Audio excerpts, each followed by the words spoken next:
Palworld's 1.0 release is just around the corner in 2026. It's crazy to think this game has only been in early access for 2 years. Between the full release-sized updates they drop every few months, to the everlasting barrage of Nintendo lawsuits, Palworld feels like it's been in early access for a decade by now. In the short 2 years, they have added so much too. At launch, there were only 5 towers, no raid bosses, the map was less than half the size it is now, over 100 less pals at launch. They didn't even have mines in the game, which made farming resources ridiculous. But none of that took away from the magic of what this game was. Right from the start, I fell in love with Palworld, and it continues to be one of my favorite games of all time. With the upcoming release, I figured it'd be a great time to go back and look at what the experience was like at launch. These are my first 200 days in Palworld from the version we got day one. And I do plan to have more Palworld content, so if you enjoyed this one, definitely make sure to like and subscribe for more. Epic boss fights! How do I even beat this dude? What? Mystical beasts! You are beautiful. And wicked things like this. Oh, no they didn't. Oh no they didn't. Oh they did. Oh my god. This is Palworld, and I spent 100 days on default settings doing everything I could, with the goal of unlocking the mystery of the tree. In order to do that, I would need to take down all the bosses. It'll be tough, a major challenge to be sure. In order to do it, I'll need to capture the most legendary of pals. So come along for this adventure, because it's one truly not to be missed. Here we go. Day 1. Waking up naked on a beach is a pretty common thing these days, so I knew what I had to do. I made my way up the beach through this mysterious stone structure, and I headed out into the world in search of, well, clothes. I need clothes. I saw a stick on the ground and I picked it up. Look at that. I didn't even need to punch a tree. Fortunately, I wasn't left to my own devices. I had a handy guide to lead me through this world. With that single stick, I somehow miraculously crafted an entire wooden bench, and my eyes were opened to all the magnificent things that I could get my hands on in this world. Ooh, so much stuff. I love this. I spoke to this fellow explorer and was gifted, well, more wood. But I already had a bench, so I crafted myself a wooden bat, because the guide wanted me to capture one of these so-called pals. And in order to do that, I needed a way to mercilessly beat this thing into submission, so that when I try to force it into one of these magical spheres, it didn't have the strength to resist me. I had to find myself some of the resources needed to craft these spheres, so I tested out my bat on these blue rocks, and I got what I needed. I found my first victim, this poor, helpless, and super cute little chicken. But we slaughtered chickens in real life, so this was pretty normal. However, this little guy wasn't just about to run away, he started to fight back. I threw my ball at his face, and I captured my first pal. There was a cute little cat thing right next to him, so I started beating him too. And now I have 2 slaves. The next cat was not so lucky, as I lost control and I accidentally beat it to death. Oops, sorry bro. I continued familiarizing myself with these cute little critters and how they could help me conquer this island. As night approached, I crafted myself a fire because, well, that's what you do. And I made some food, fried eggs. Yum, my favorite. I was cold and hungry throughout the night, so I knew I'd have to get some clothes crafted quickly and a base set up. My guide really wanted me to build a base. Apparently that's more important than clothes. So I put my pal box and claimed a base territory. I was delighted to see my pals immediately going to work. Well, look at that. Finding the nearest stone and punching it automatically. Such a good little kitty. But he's pretty slow, and I didn't want to make him do all the work himself. So I got myself some tools of my own, and I started farming some resources. The guide wanted me to capture 5 lamb balls. That felt a little excessive, but seeing as how useful my cat was, I was thinking maybe I could put them all to work. So I started. But I was still just really trying to familiarize myself with the area and all that it had to offer. I found a couple different resources, ore, which we already know is going to be important because metal is always important. And I took out some of these chickpeas because their meat is delicious.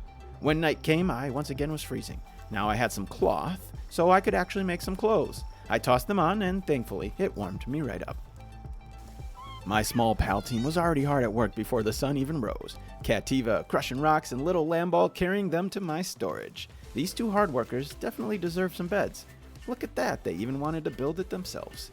I needed them to get a good night's rest so that they could grind their faces off every single day of their lives. But they look happy doing it, so I don't really feel bad. These little guys were doing everything. Farming, crafting, transporting. I was seriously impressed. And excited to capture more slaves. I mean friends, no employees, not slaves. Not slaves. While getting my 5th Lamball for the guide, I spotted one that looked a little beefy. What? Why is it so big? Oh my god, why is that so big? Okay, I definitely need this. He was a lot tougher than his smaller counterparts and could do this. What the hell was that? After being executed by this thing, I woke right back up, went after my stuff, and then hunted this giant fluff ball down. His health was down where you want it to be, and I tossed my sphere and captured myself a shiny Lamball with a dope lightning attack. As night approached, I continued following my guide. My base needed some things so I could upgrade. Upgrading was a big focus because it allowed me to have more pals working, and they were good, so I wanted as many as I could get. I got a bed for myself crafted and more beds for all my pals. Also, a better weapon. I crafted a bow which was a lot better than this pretty useless bat. During the night, I saw what must have been some nocturnal pals, and I found one named Daydream. I added him to my team. The morning was upon me, but the night critters were still out and about. I came across this owl-looking guy named Hookrates. He was a little tougher, so I used Cattiva to help me out, who's actually a pretty scrappy fighter. But these owls were oddly tough, and that's when I discovered this. Oh no. Oh no, he's crying. Oh my god, this is brutal. Yeah, so if I need a shield, well, sorry Lamball. But shielding is not all he can do. His rolling attack killed my Hookrates, so I went after to find another one. The spot I chose for my base was no good. It was too small, hilly, and wasted space being near a cliff, so I moved it.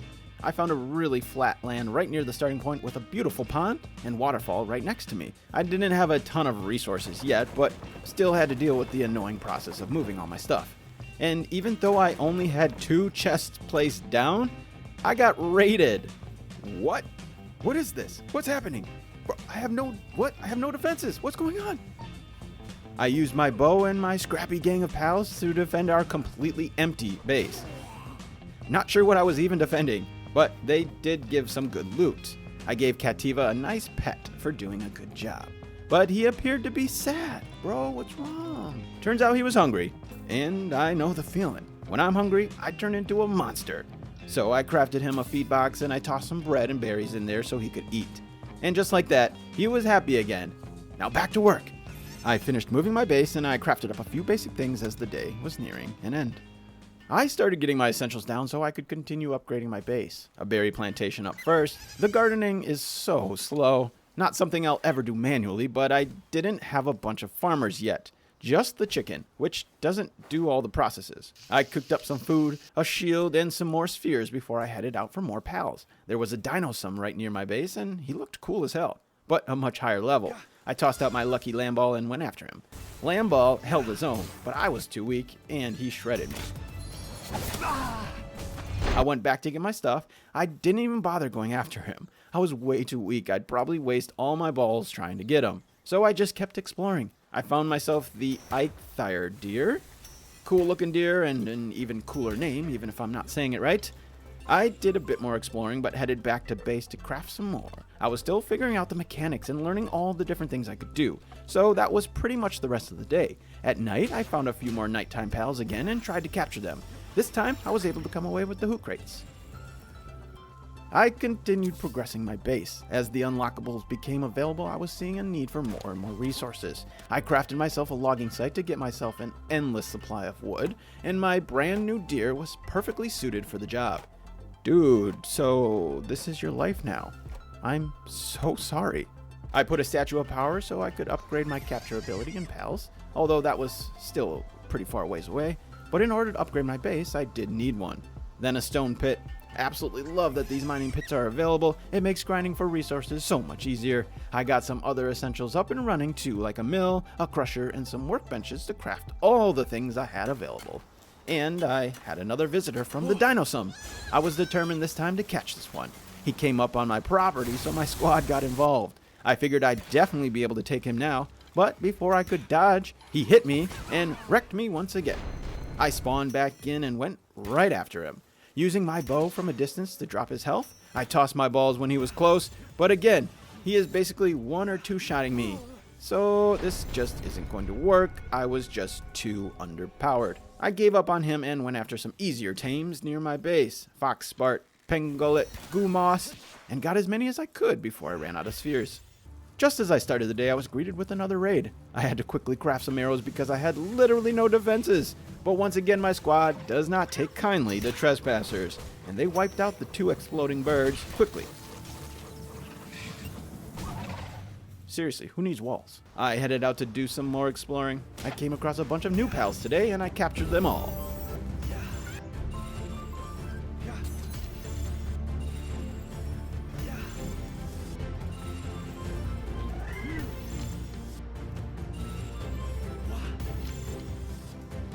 I captured everything I could until I ran into something a bit too high of a level.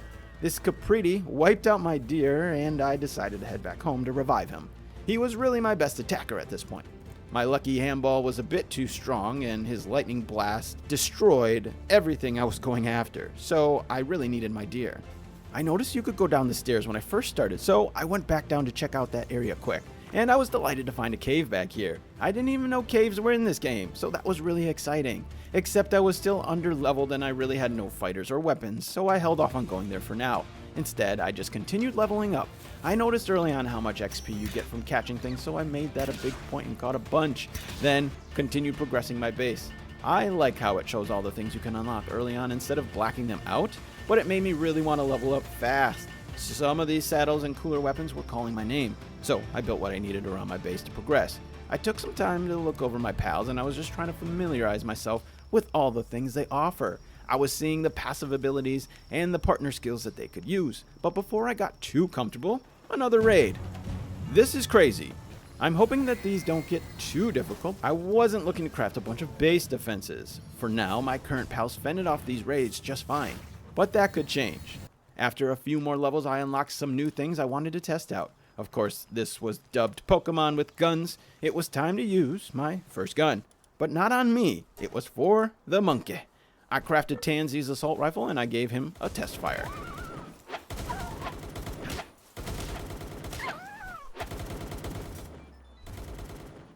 Wow, that's wild, man. That's wild.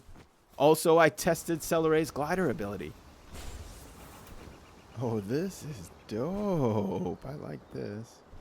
As cool as those two were, it was the Fox Sparks where I really fell in love with these partner abilities. Oh, yes. Yes. I mean, how cool is this? And he's so cute, too. This is the exact moment that the game completely stole my heart. This expression on Depresso while mining rocks was also a nice cherry on top. I mean, how brilliant is this? Look how slow he's mining, look how sad he is, and his name's Depresso. It's brilliant. And I continued to be thrilled with the partner skills once I hopped aboard my first mount. Let's go! I discovered you can sleep through the night. Super handy, but it did mess up how I was tracking these days. Anyways, another raid. Pretty much seems like every time I log in, there is a raid. More dire howls, but this time I was able to capture one. And after all that happened, another Dinosum showed up. Now that I had some strength though, it was once again time to capture it. I used Fox Sparks this time and I lit him up, but my base pals were way too aggressive and they almost killed him. I got that sphere off just in time though, and even with a low percent, I was able to capture him. Finally, a new pal? I was pretty excited. I went to find some ore near my base and I ran into this skill fruit tree. It was pretty cool to see that these things just grow on trees, and this one was near my base, so I was pretty excited about it. When daylight came, we went back out to see what else we could find. But we met our match against this Nightwing. I didn't bother going back after it though because flying was still a few levels away. Instead, I continued leveling up my base so that I could progress. I headed back out into the world to explore. I had a lot to discover and a lot of pals to capture. Since no flyer yet, I climbed this tower and I got this Lift Monk effigy. And since I was in the area, I decided, why not take on the boss? I was totally unprepared and I just used what I had on me for exploring to fight it. Let's do this!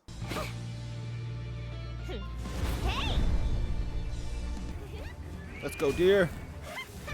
You got this. Ah.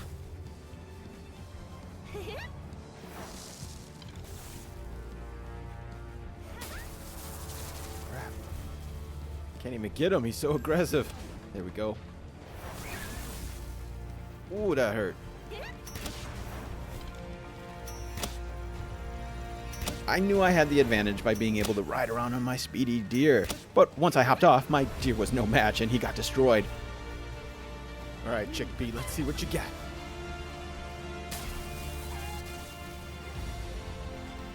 He's got no chance, does he?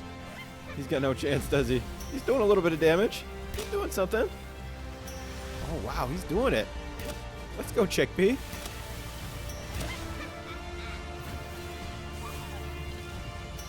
Rip. I tried using these pillars for cover, peeking out and hitting him with my arrows. It was working, but I still had to worry about time. It was Dinosum's turn. But he didn't seem to do all that much. Alright, Dinosum, you're just not cutting it. There you go, Handball. Didn't do that much, though.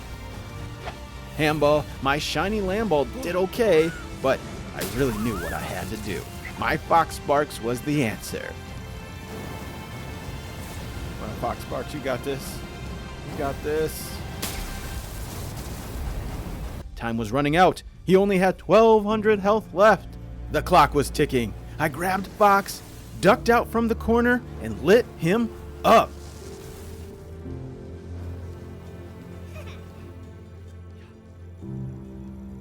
Oh my god, we're so close. We're so close. Oh my god, we're so close. Come on, come on, come on. Yes, let's go. Woo!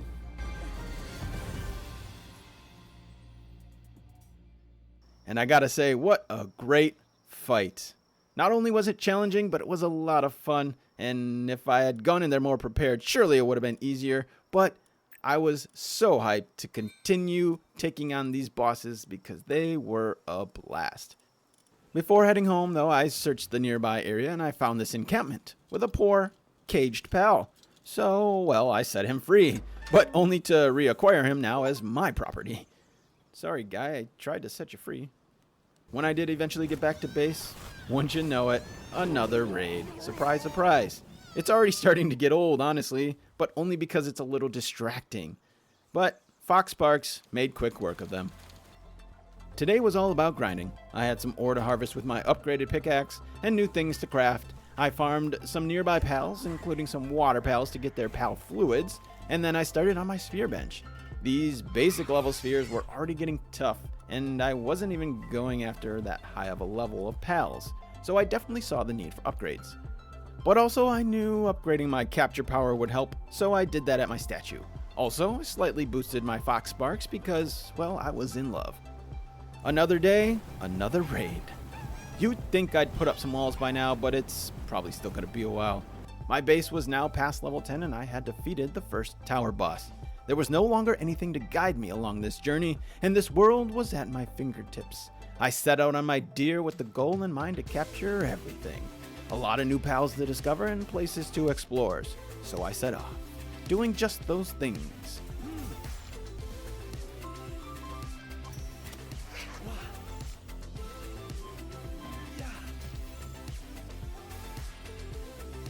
And I came across this nice little town. Who am I kidding? It's a shanty town. You can't even call these buildings buildings. They're really more like shacks. But at least they had some merchants there where I could buy and sell goods and pals. However, there was nothing good that I needed. Maybe I'll come back later. I talked to the townsfolk, but honestly, everyone was pretty freaking useless. I spotted another cave and I figured that's probably the only good thing to come out of this garbage town. I attempted to capture the gossiping villager, but she wasn't having it. I figured this place is so trash, she's probably not even worth wasting my spheres. So I dipped. And then I ran into someone a little more interesting. This black marketeer. Until I saw his selection.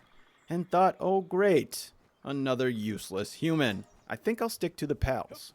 One of which I found in another cage. It's Fixie. And she became mine. Night approached and I continued capturing more and more new pals.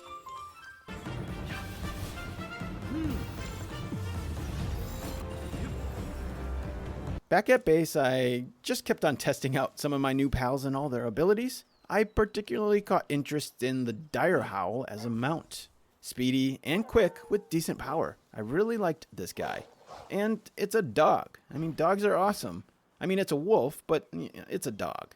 I rode around on my new pet dog and I continued my exploration, capturing every pal I could see. Day 15. At this point, I am certain that every time I log in, I get raided. This time, fangirls who can't contain their love. Well, alright then. They were pretty tough. They even took me out and most my pals. I didn't even come close to capturing one, even though I tried. I had a lot more to explore and capture, so I went back out into the world. Once again, I spotted a cave. Now that I had some decent firepower and defenses, and, well, an actual sense of what the hell I was even doing, I felt ready and confident to enter my first cave. If I know anything about anything, caves are usually harder, but also rewarding. I entered and immediately discovered some new pals. I captured these new friends and explored the cave. When I reached the cave's boss, it was none other than a giant dire howl. What? Oh, I wonder if I can capture him. Oh my god.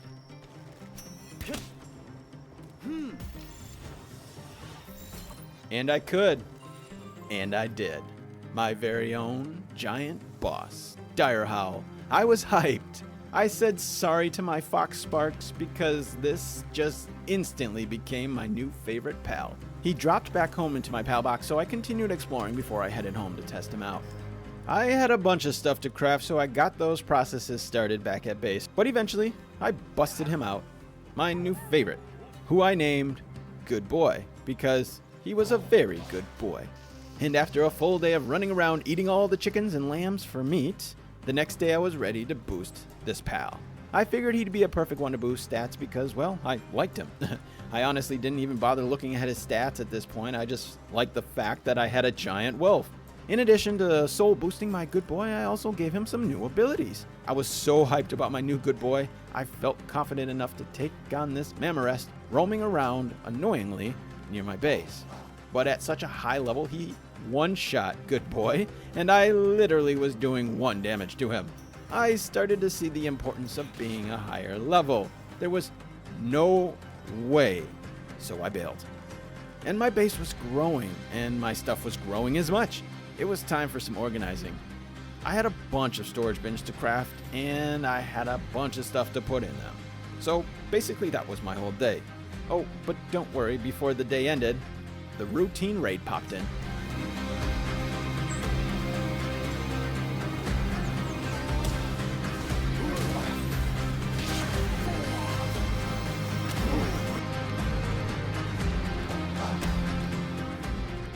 Anytime I log in, there's just automatically a raid. I got a new pal from it though this time, so I wasn't mad about it. As my base grew, I started getting into the routines of base management. Cooking and crafting, crafting and cooking, and managing these damn pals, who never seem to do what you want them to do. Really? Right now? You're gonna go eat right now?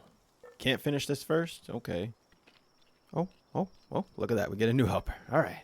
Especially for crafting some bigger tasks, like saddles. I crafted up my Nightwing saddle and took flight for the first time. Always such a great feeling to have wings. The world really opens up now. This Nightwing was quite powerful. I liked his strength, but he was also quite slow. That didn't matter though, because being in the air just felt good.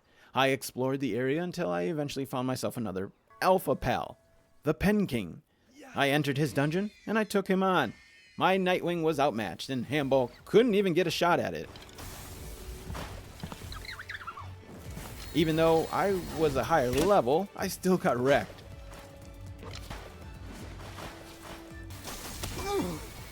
I wanted to go back for round 2, but my equipment was pretty low, and so I just let my pals heal. So instead, I went back out to find some more. I ran into a Robin Quill, and he was tough. I knew I had to capture one of these, but unfortunately, my Loot Moon killed him.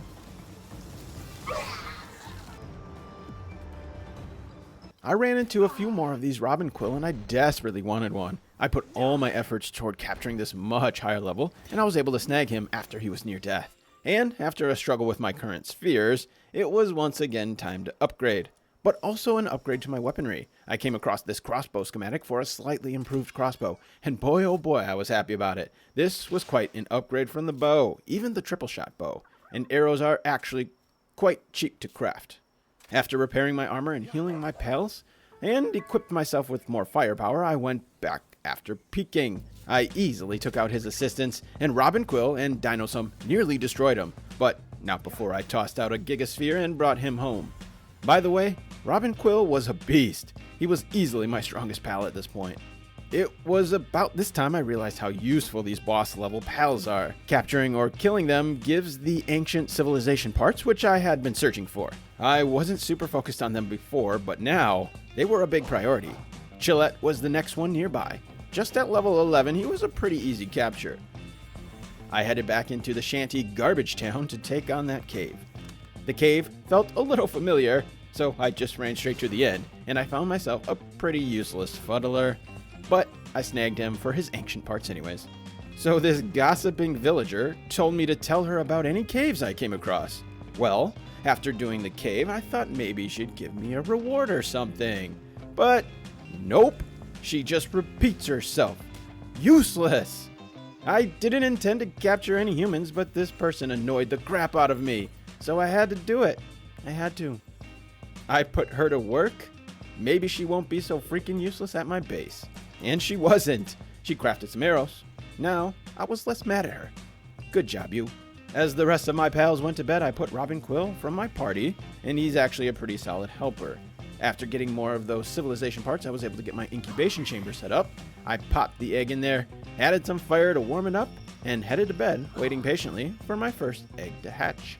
More raids meant more opportunities to test out my new pals, and Robin Quill really was a beast. Wiping out all these raiders before they even made it to base, he was my champion. While waiting for my egg, I went off into the world for another successful day of capturing pals.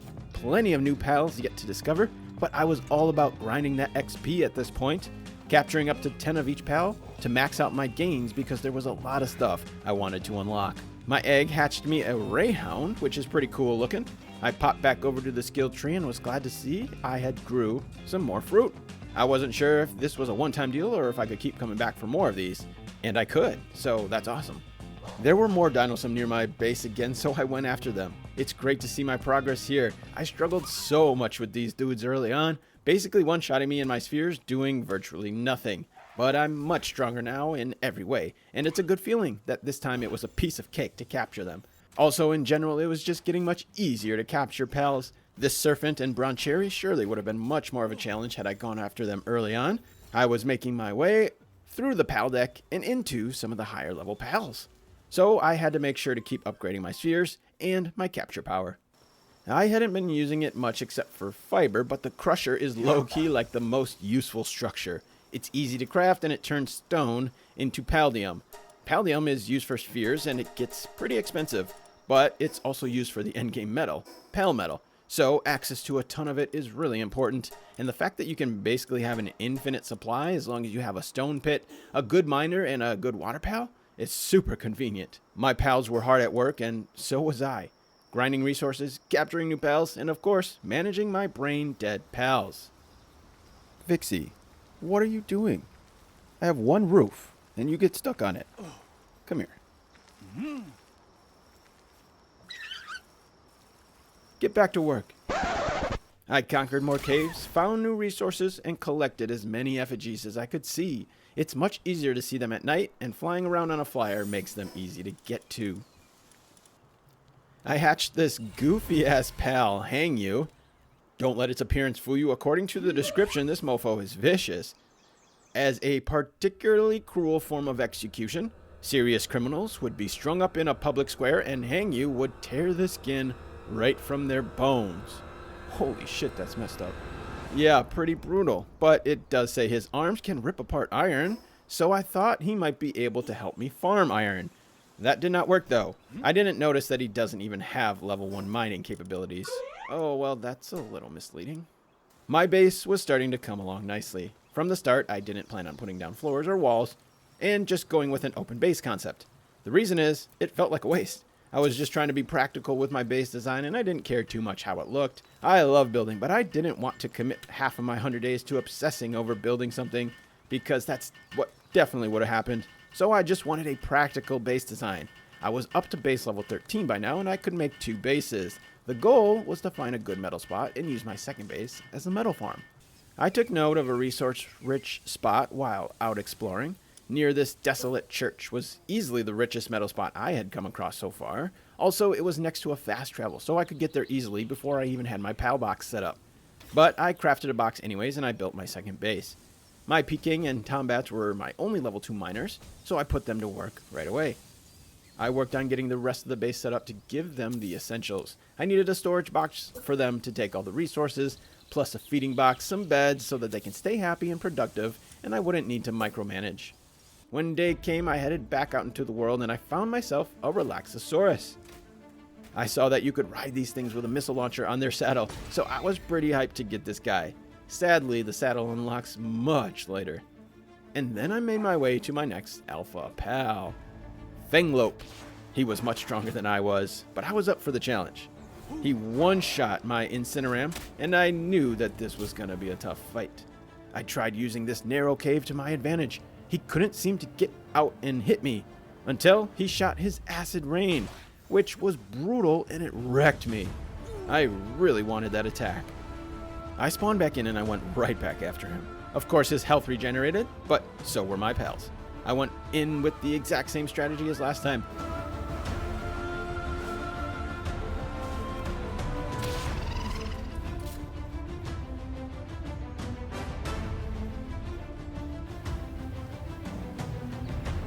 And when his health was low, I tossed my Gigasphere, and I captured what might be the best ground mount in the game. More on that in a second.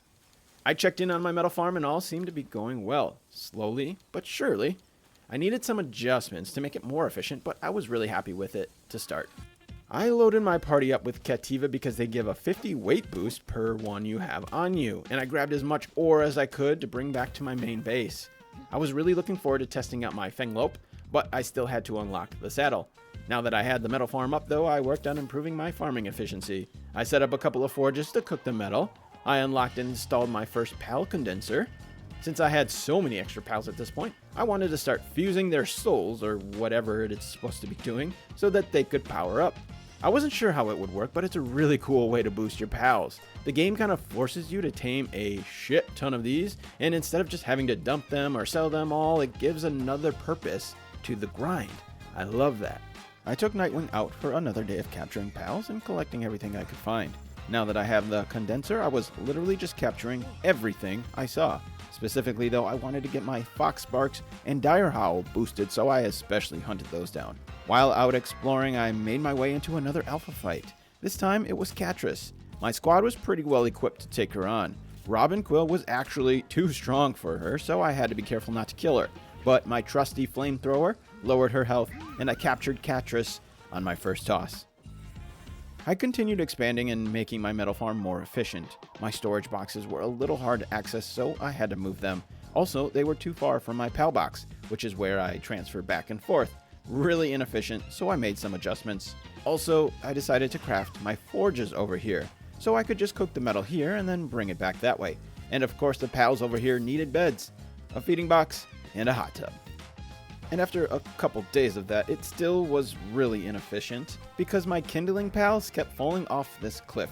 So I moved the forges down low since they'll probably always fall down here anyways, but another day of hard work. This dude is chilling. I had my Vanworms and Ruby for transporting and cooking, and Penkings and Tombats for mining, and things were pretty set at my metal farm. Back at my main base was my routine raid. More fangirls. This time I really wanted to capture one though. My team lit them up once again, but I was able to sneak a sphere off and I captured my first Lavender. I was finally ready to look into the breeding. I had to put my breeding farm down first, which is a pain because this thing is huge, and my base is unfortunately in a not so great spot because parts of the circle are blocked by the water and the cliffside. Had I chosen a better spot, I'd have more space. But honestly, this waterfall is dope, and I really like the aesthetics of this spot. But it made space difficult, especially with this oversized breeding farm, so I had to do some moving. I pushed my benches back and rearranged some things, and I made bigger storages to maximize my space. But it did take some time. At the end of the day, I popped over to check my metal farm, and it all seemed to be working as I intended.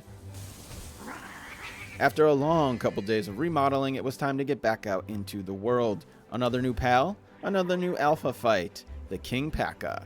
Blaze, my Foxsparks, was already pretty strong, so the P.A.K.A. was no match. An easy fight, an easy capture. I finally got myself a feed bag crafted, and feeding these pals was getting annoying. My metal farm was in full effect and producing ingots as planned, so I hopped over and grabbed my stash. After finally having enough space, I went ahead and crafted my breeding farm, but I didn't have the ingredients needed to make cake yet. I'm still without milk and honey, and I didn't have the pals that could farm them.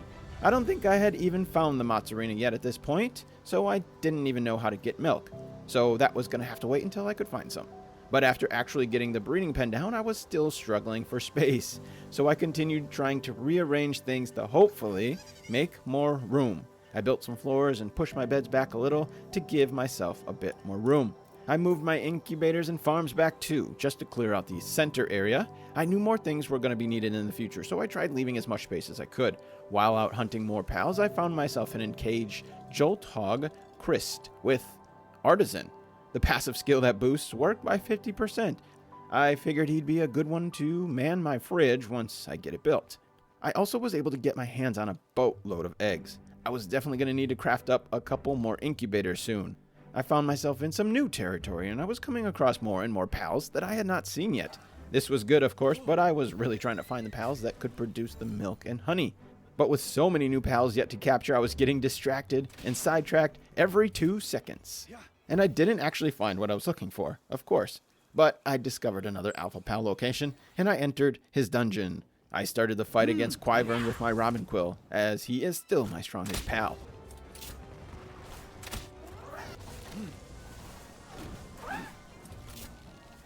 Once his health was low, I hopped on Good Boy, riding around, slowly draining his health with my crossbow. And when it was time, I tossed that Gigasphere. Another alpha captured.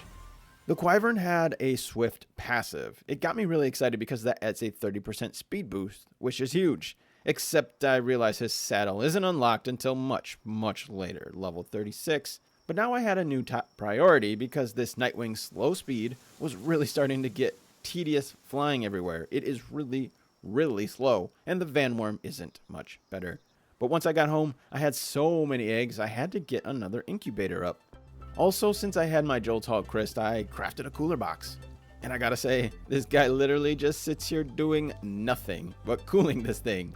If he didn't look so happy, I'd probably feel a little bad. But he's chilling.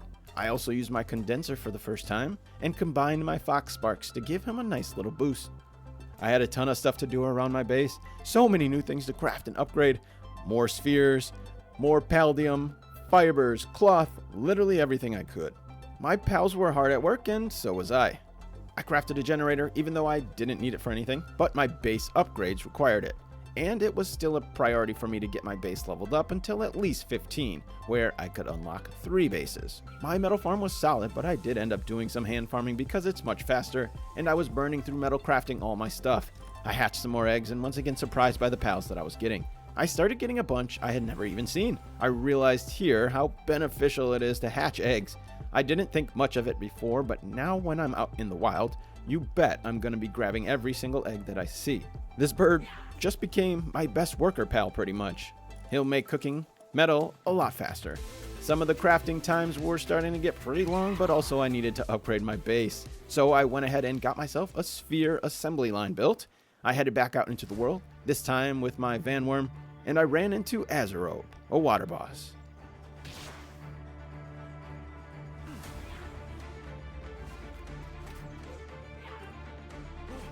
Another pretty easy boss to capture, but it's because my level was significantly higher than his by now.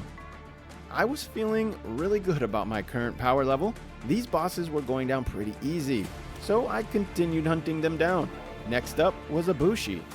I used my Wyvern to see what he could do, and with little resistance, Bushi became my pal. When I got out of the dungeon, nearby was some mozzarella. I figured these things must have milk. I'd be baffled and probably mad if the cows weren't the ones that you get the milk from. So sure enough, I captured a few. They drop milk as a resource, but I assumed I could put it on a farm because it has farming skill. and I was hoping, like the chicken, that it would just drop its milk. Spoilers, it does do that.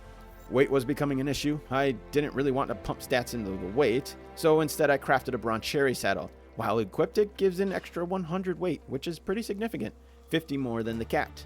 And with a full team, that almost doubles my current weight, so I decided I'd just go get some more Broncherry instead of wasting stat points. At this point, I had a pretty decent buildup of Pal Souls, so I went to the statue to upgrade. My favorite was Good Boy, so he got the bulk of it. I boosted his attack, defense, and max HP, and pretty much used all my souls on him. I was finally leveled up enough to try the Fanglope saddle. So, Robin Quill crafted it up for me, and I gave Fang a test drive. Whoa! Holy crap! This dude got mad hops! This is awesome!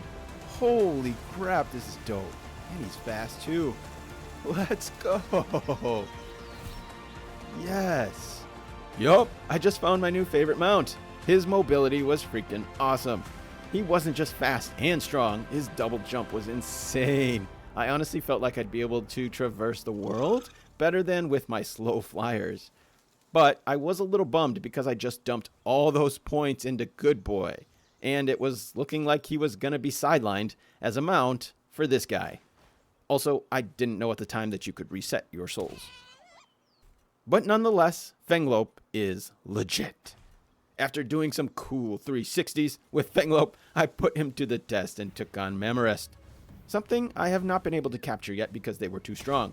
With my hungry Fanglope, I was able to take him down with ease. And the reason hunger is important because if your pal is hungry, their damage is significantly reduced. So, once I got the Mammorest, I headed into this cave back at the starter area. I was much higher level this time, so I breezed right through it. I captured the oversized ruby, and I headed home. I continued on the endless grind of farming resources and crafting things up, like more spheres. Spheres that I needed if I was going to capture all the pals and all the bosses. I went right on to Petalia next. Fanglope was up again. And he was destroying her, so I hopped on Good Boy to finish her off. Some new pals I was able to get my hands on in the area when I headed out, the Hell Zephyr. When I got home, it was nice to see my pals helping each other. When one got injured, another one would carry it to bed. Alright, nice teamwork, guys. As my demand for more and more spheres grew, I struggled to get enough stone to grind fast enough to make the palladium fragments, or paldium. I ended up using a bunch of the rush roars for mining, but they were not great. I knew I'd need a better solution soon, because all my higher level miners were at my metal farm.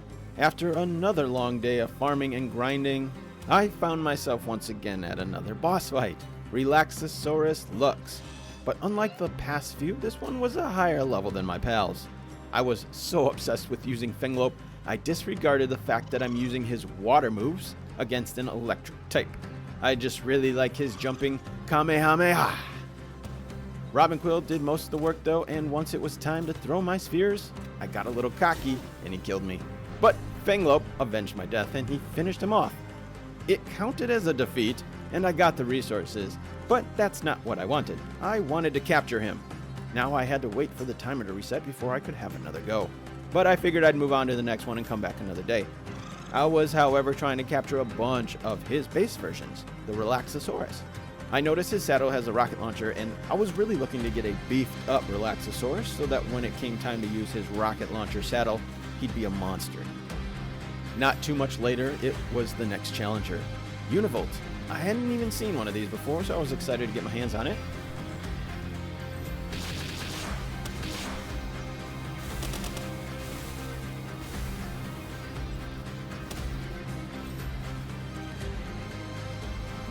Once again, I almost let my pal accidentally kill it, but I was able to get that spear out just in time to capture him.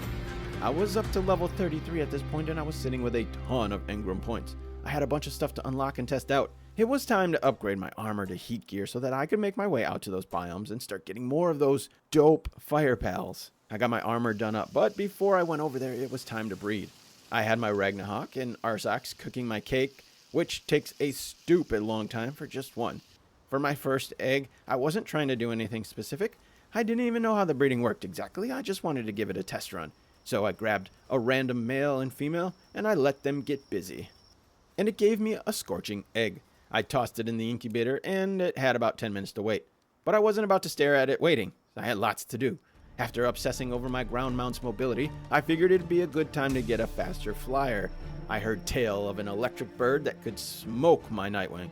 So, I went after the beacon. Once again, I disregarded the fact that Fangloaf's moves are pretty much all water-based, and I was using him against an electric type. But Fang was my G, and I was going to use him for everything.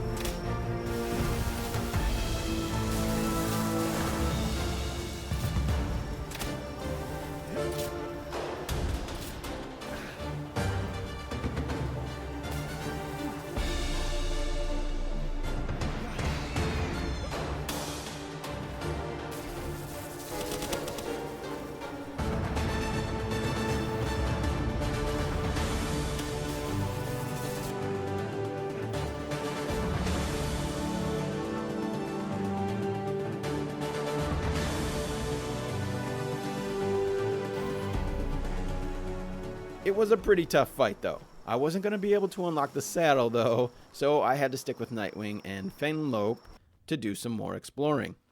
Now that I had my heat gear, I went to the volcano to see what pals I could find. There were new ones I hadn't seen everywhere. Some were just too high level for me, though, so I caught the ones that I could. Just be careful here in the volcano, because that lava really hurts. It was kind of annoying to get my stuff back. I had to craft a new set of armor just to survive the few seconds to go retrieve it. From now on, I'll definitely be keeping a spare. But I was exploring a ton and grabbing a ton of eggs. I discovered an awesome base spot. Perfectly flat, cool area, dope Anubis statue, and a skill tree. I definitely wanted to claim this when I was ready for another base. Once I made it back home, I did some rearranging and crafting. These higher level spheres were starting to get expensive. It took a lot of different ingredients, and I had some grinding to do. Also, my first bread egg was finished. I hatched it, and I got myself an Incineram, which I already had. My pals seemed to be pretty happy. Their San was doing alright, but in order to progress my base, I needed to build them their upgraded hot spring. So I got that put down. The metal grind had to continue for a portion of the day, so I could get myself a weapons assembly crafted. And with those two things, I was finally able to upgrade my base to level 15. This gave me the ability to have 15 pals, which is max based on my settings, and 3 bases. After discovering that new spot near the volcano, it was kind of my focus to get a base built up out there.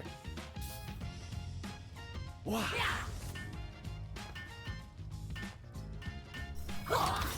I spotted a blaze howl knocked at night, and it looked beautiful. I was underpowered, but I absolutely needed to at least try to get this one. I wasn't doing very much damage, so I invited him up to my base, and I called out my pals. But I called out the strong ones, and of course they killed him. That was the first one I had seen, so I was really hoping these weren't like super rare. I brought some stuff over, and I started putting down my beds for this new base spot. But like I said, moving everything was way too much of a task right now, so I held off on that, and I went out to do some more exploring. It was another alpha boss, Elphidran. I hadn't used my Univolt yet, so I tossed him out to see what he could do. Elphidran wasn't that tough, though. I was already a higher level than him. When it was low, I hopped on Fang to capture him, and got myself another boss. I was in a newer area too, and so that brought some new pals to capture. And that led me right into my next boss fight, the giant beetle, Warsect. He was a bit tanky, so I tossed out Incineram because he's my best fire type, and Warsect was a grass and ground type. Incineram did some work. I hopped on Fang to get my mobility so that I could run circles around him until one of the spheres eventually caught him. Yeah.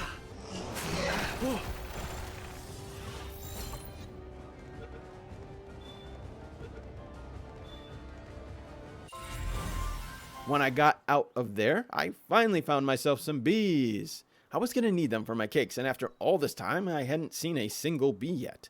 So, of course, I had to capture these. But they were honestly kind of tough. and the bee guards explode to defend their queen. I actually found it hard to capture these because I would either kill them or they would explode. So, unfortunately, I didn't get one, but at least I knew where they can be found.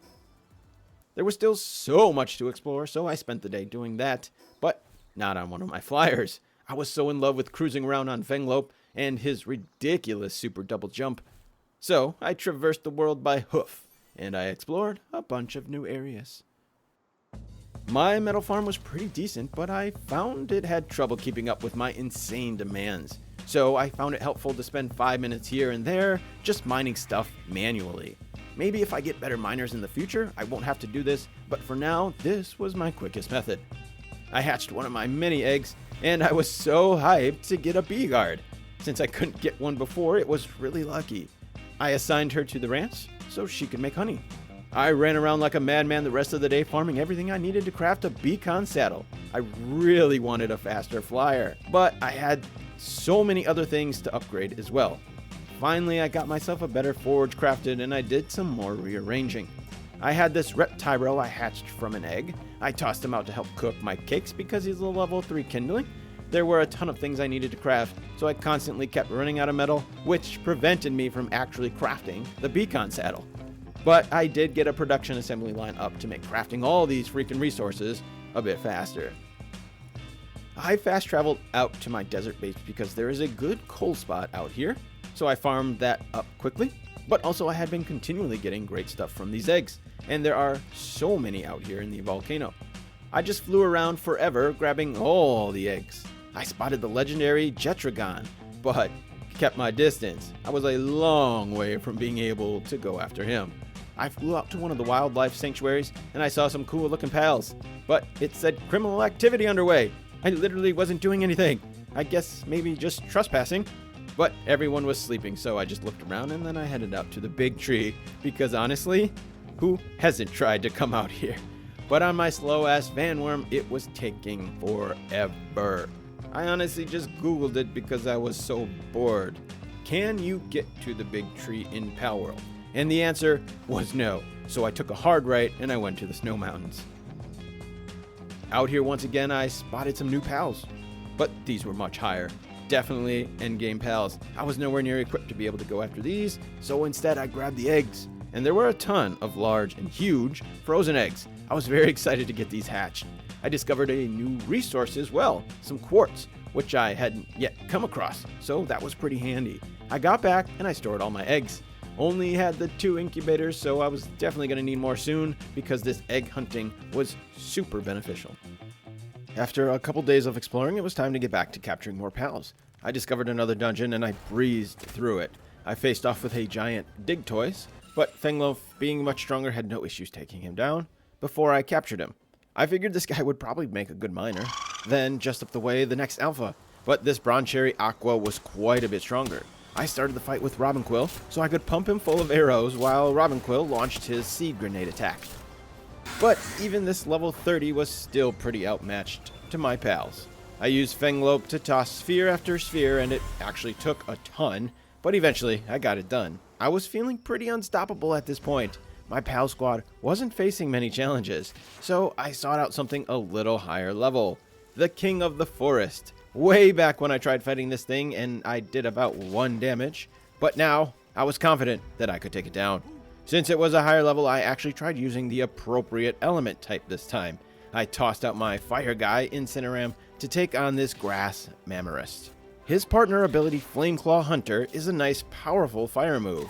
He went toe-to-toe with the Mammarist, and once both their health dropped, I hopped on Fenglope to do his thing. His water attacks won't benefit against the grass type, but he is still strong enough to do some damage.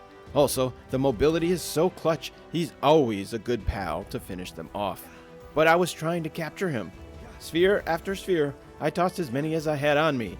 But once again, I was unprepared for the fight. So, I ran out. I know my base is close, but these bosses respawn anyways, so I just went ahead and finished him off to claim my trophy and get my resources. After seeing all the cool pals up in the north, it was time to craft some cold gear. I had these thermal undershirts, which I figured could be a nice cold boost to handle even the coldest of temperatures without having to have the best cold armor. I headed back up north to farm some more of that pure quartz. I found a really rich spot which was near a fast travel point, perfect for quick farming, and I continued to farm other things the rest of the day. I got myself a Mammoth Crest from one of the huge frozen eggs, which was pretty dope because I didn't have one yet. I was having base anxiety once again. That damn breeding farm was just too big, and I was running out of room with a lot of stuff I still wanted to craft. Specifically, I wanted a bunch of egg incubators because hatching these eggs is awesome, but waiting for one at a time is not. So I took some time to rearrange. It was finally time to craft my beacon saddle. Finally time. I cannot believe I had gone this long, but I didn't have that one key item, the electric organ, and I honestly didn't know where to find that many of the electric pals, but I was determined, so I hunted them down, starting with Univolt and then some Sparkets. It didn't take too much time, so eventually I got it crafted up, and I took flight.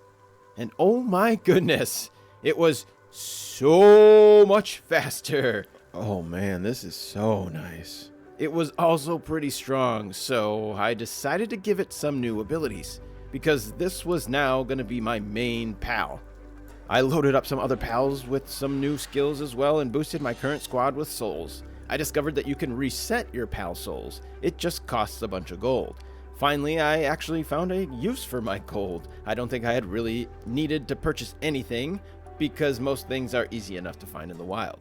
I headed over to the merchant to make some sales. The only other thing I really needed was bones, which I also purchased. I actually needed a ton of them, and farming them in the wild was a bit slow. I guess I didn't know which pal was best for them, so purchasing them just seemed faster. But I needed bones for cement, which was required for a lot of the higher level structures, and of course, more spheres. I set out to do some more exploring on Beacon. I ventured into some newer territories to find newer and higher level pals. When I ran into another boss, Anubis, he was a much higher level than me and all my pals, but I figured why not give him a go. I was really liking Beacon's strength, and I thought I might be able to take him down.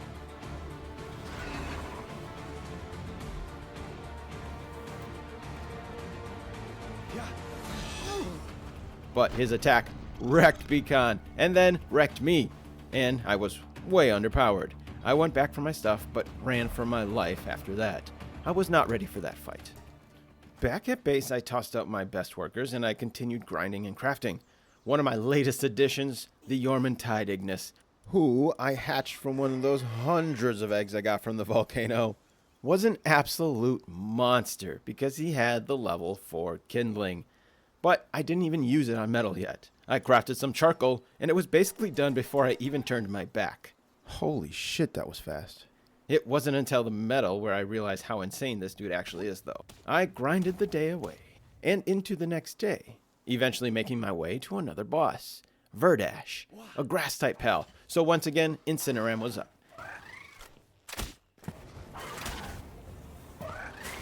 He took care of business, and I captured Verdash. Conveniently, a new pal was right outside the dungeon, Mossanda. I was particularly interested in him because his saddle had a grenade launcher. And I continued more exploring into parts unknown to me to see what I could find. Beacon made exploration so much easier, and so I took advantage of it. Back home, once again, my egg incubators were proving to be so useful. Another new pal I hadn't even seen yet. Or if I did, well, I didn't have one. I still didn't have a chance to use my fire dragon on metal, but he sure could cook fast. And after a bit of morning grinding at the base, the next boss was on the list. But the levels were getting higher and they were getting tougher to capture. So I flew around for a while first to get some more Liftmonk effigies. And I certainly didn't know it at the time, but apparently these things were useless because there was a bug that made them irrelevant. And I did this all pre-patch. But anyways, it was pretty much something I did anytime I was out and about because I was very much set on maxing out that capture power. Vaylette was another grass type, so once again, Incineram was the man for the job. She was actually pretty tough though. She took down Incineram and Beacon. Fanglope had to finish her off. Alright, Fang, you're up. There it is. Come on, come on, come on. This is it. This is the one. It's the one. So close. We're so close. Come on. Yup, there it is. Let's go.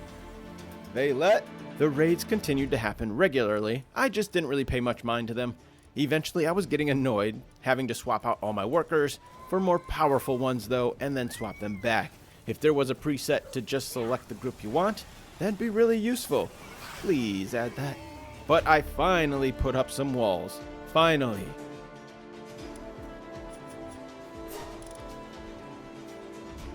So Veilette was actually a beast. I ended up putting her in my lineup. I had Beacon, Incineram, Fenglope, Wyvern, and Veilette as my team, and I felt pretty powerful.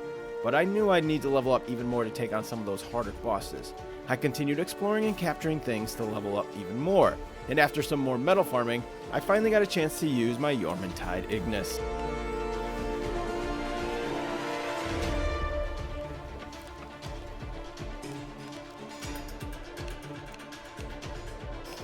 There was still so much to do and discover. I got lost in the cycle of exploring the world, hatching eggs, capturing bosses, and then going back, grinding and farming resources to repeat the process over and over.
After mowing down boss after boss with only Wumpo Botan posing any sort of challenge, I knew I was finally ready to take on the next tower boss.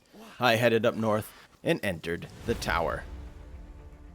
Lily and Lylene, another grass-type pal. So once again, Incineram started out the fight.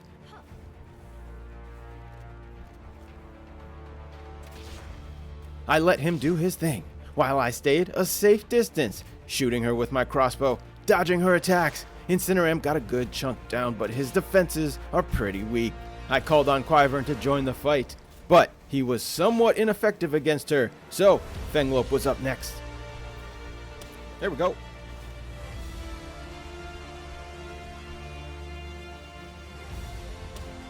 No. Stay away. Leave me alone.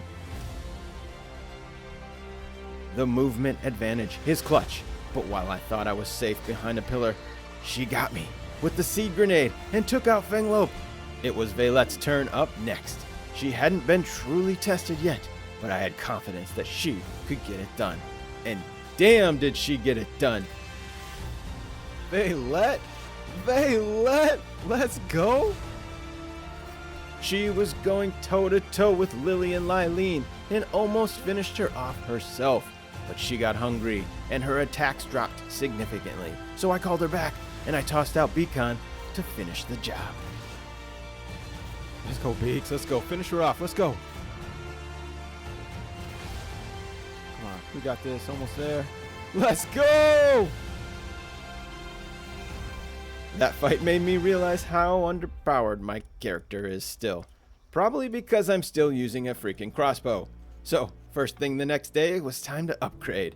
I unlocked some better weapons. The single shot rifle and the double barrel shotgun and the handgun. I began farming the resources to craft them. And I continued on for a couple busy days of sphere crafting, grinding, weapons, and ammo crafting. But the resource grind was nothing in comparison to the XP grind. I had some things I really wanted at the higher level, like the best cold gear and the Jetragon saddle, which is the fastest mount. But to get there, I needed level 50, and I was barely level 40.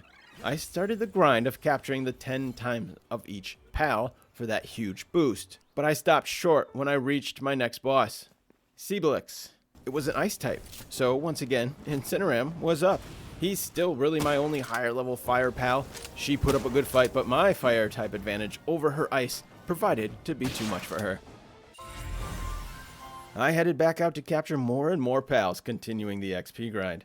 I headed into new territories and spotted new pals, like the Blazehound Noct. I also made a trip back to capture the boss pals I had previously accidentally killed. The Relaxosaurus Lux, for example. I'll be honest, the XP grind was rough. I had to boost my settings temporarily just to make my life a little bit easier until I was level 48. But I was capturing so many that I filled my pal box, and I answered the question to what happens when you do that.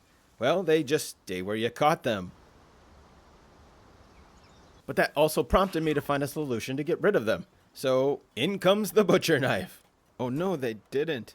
Oh, they did. Oh my god. Brutal. Oh my god. That's so brutal. And it turns out you can actually get resources from doing this. So that means you get them once when you capture them, and then once when you butcher them. This was really convenient. Brutal, but convenient. However, butchering them was a bit too time consuming for my taste. It wasn't really worth it in my opinion. So I headed to the merchant to sell them off instead. So the Blaze Howl was so badass looking, I had to get its saddle and ride it. But when I started riding around, I was actually quite disappointed.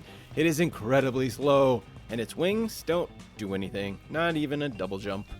That was a bummer. I guess I'll be sticking to Finglope for a ground mount. But hey, he still looks dope as hell. And he was actually pretty strong too. I ended up making him part of my party as a replacement fire pal for Incineram.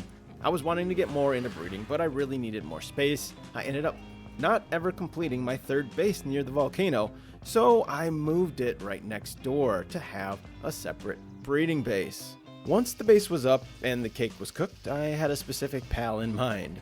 Before I had done this, I just chose at random, but I wanted an Anubis. I caught wind of their ridiculous ability to craft things at crazy speeds, so I grabbed two of my pals that could get me one, my deer and a Pyron Noct. The Pyron Noct had a ferocious and conceited, and the deer had serious, and I'm pretty sure conceited is really the only one that gives you a work benefit, so I probably could have chosen a better selection if I had better ones, but I didn't take the time to look into that. However, once it hatched, it ended up not mattering anyways, because I got super lucky, but we'll get to that.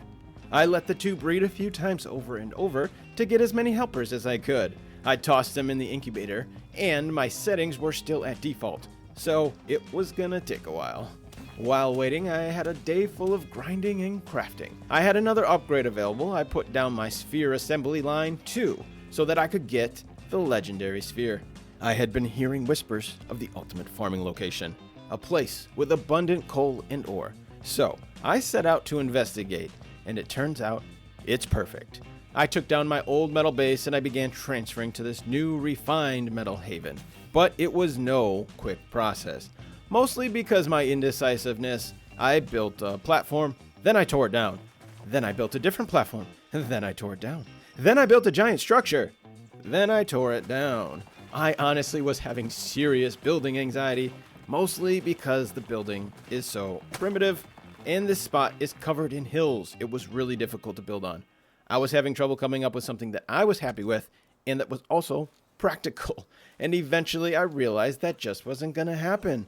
So I settled on basically what I started with, wasting multiple days doing it. But at least through all of that, there was some good news. My Anubises hatched, and somehow I got one with Artisan, the 50% work speed boost. Even though neither of the parents had that passive, I was so hyped. I did not realize that was even a possibility. On top of that, it had conceited, which does add another 20% work speed. This dude was an absolute monster crafter, so I named him Bob the Builder. I tossed out my Reptyro at my new mine because they were my best miners, and honestly pretty good. They were level 3, and I don't think I even had a level 4 up to now. As I was looking over my base, I was getting more base anxiety. Once again, I did not like how simple it looked, and I wanted a little more space. So I did even more remodeling. I was trying to build upward though. I figured there was a bunch of things I could put up on top that the pals don't need access to. Once again, it was a process. I was fighting with the primitive building system mostly, trying to get it to do what I wanted and wasting a lot of time doing so. I had another base upgrade. It was time to unlock the electric furnace, the highest level one, but I needed a ton of poly to do so. I found it best to farm these Mammoris, which give 5 to 10 of the pal oil, which is needed. So I hunted them down and I captured them, because if I butcher them back home, I can get double the resources.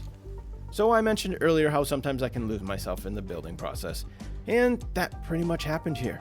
From the beginning, I had intended on defeating all the tower bosses in 100 days, but as the days got closer and closer, with not even completing my second boss fight, I pretty much just accepted it wasn't going to happen.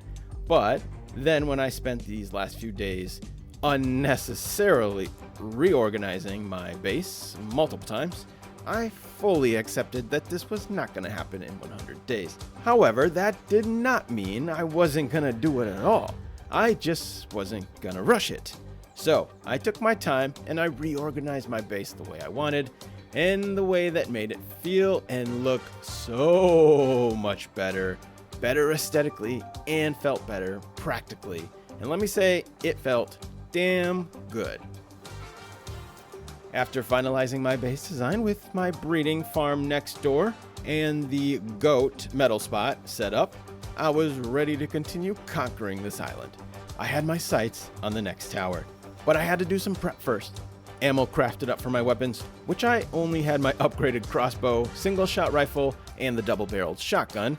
I had armor to fix up, which I only had the refined metal armor at this point, and my Giga shield, which isn't the highest level shield I could have had either.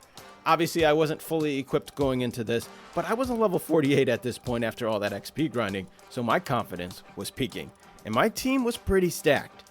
Beacon, Vaylette, Incineram, Fenglope, and Quyvern. I hadn't upgraded my Blaze Howl yet, so Incineram got that spot.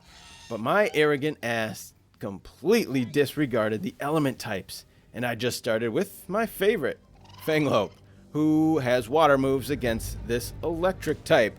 Not smart. Fenglope had the movement advantage, but as you would expect, the lightning was way too much for him. So, next up was Incineram.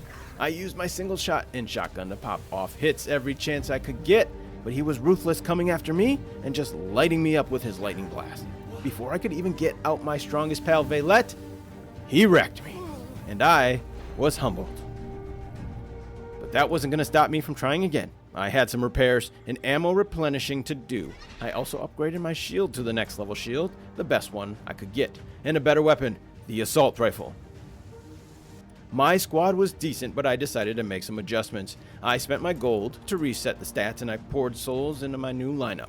Beacon, Fenglope, Blaze Howl knocked, Cebalex, and Incineram. I also had a ton of Incineram, so I boosted him with the Pal Condenser.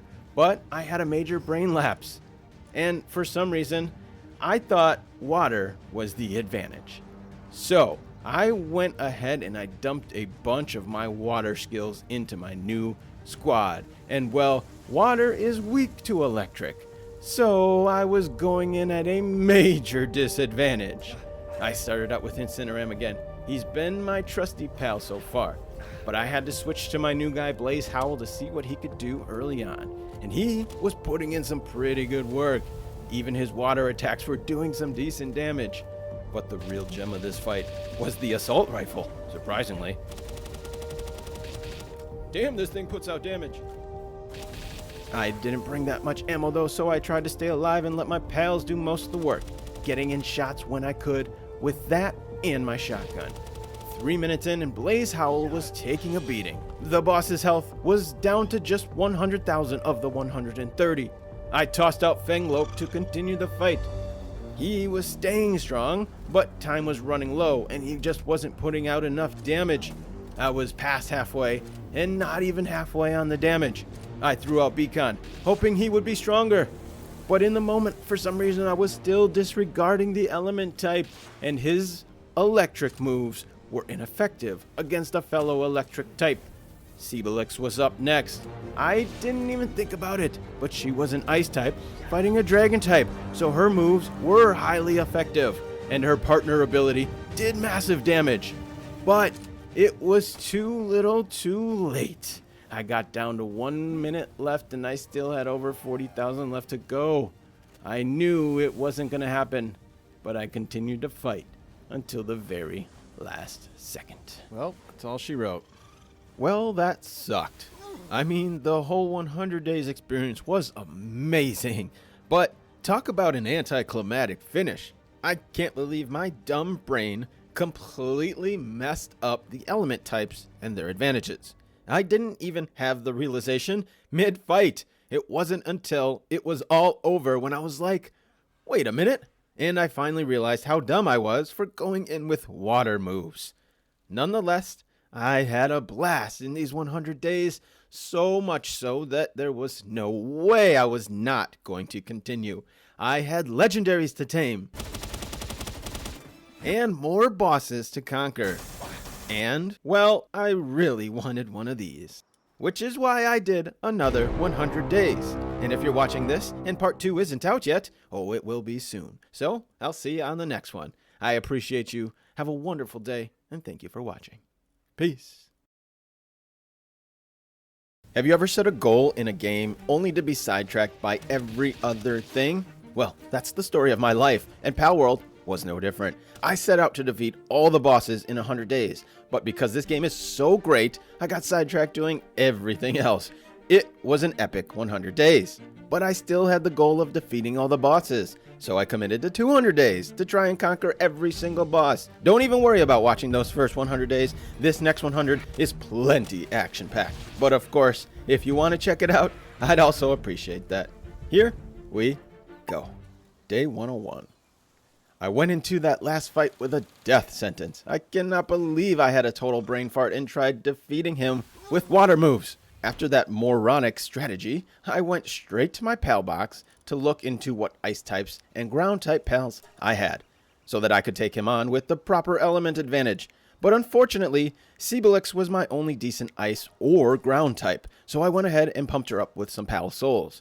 Had I used her in the fight earlier on, I might have even beaten it. But time was already low when I finally called on her, so hopefully next time, if I start with her and she is boosted, it won't be an issue.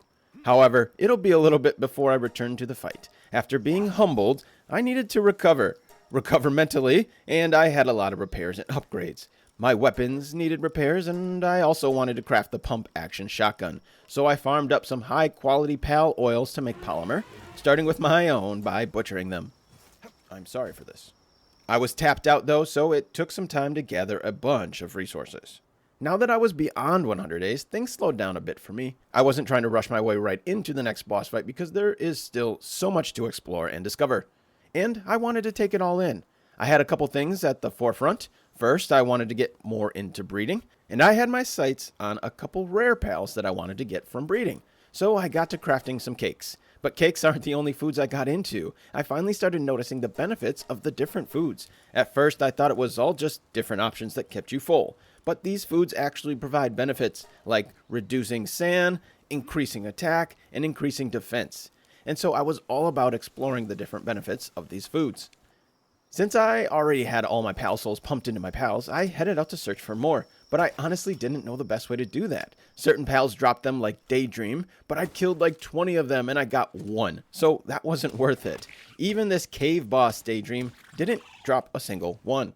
The only other method was to fly around finding them lying on the ground or getting them from these chests. Super grindy, but these pal souls are really effective. Even though you can reset them, you still need a bunch to max out your squad. So I did the grind, and since I was still trying to get myself to level 50, I caught everything I could for that XP boost. Also, a day out in the wild means a lot more eggs to collect. Things are starting to get expensive. My metal farm can barely keep up. It's really the pal metal that drains me. It required 4 ore and my metal farm isn't producing it fast enough. So I regularly will take a bit of time to grind some ore myself. I put my bronze cherry in my inventory to boost my weight, and then I go to town at different metal rich spots to boost my metal production. And that is what I did today.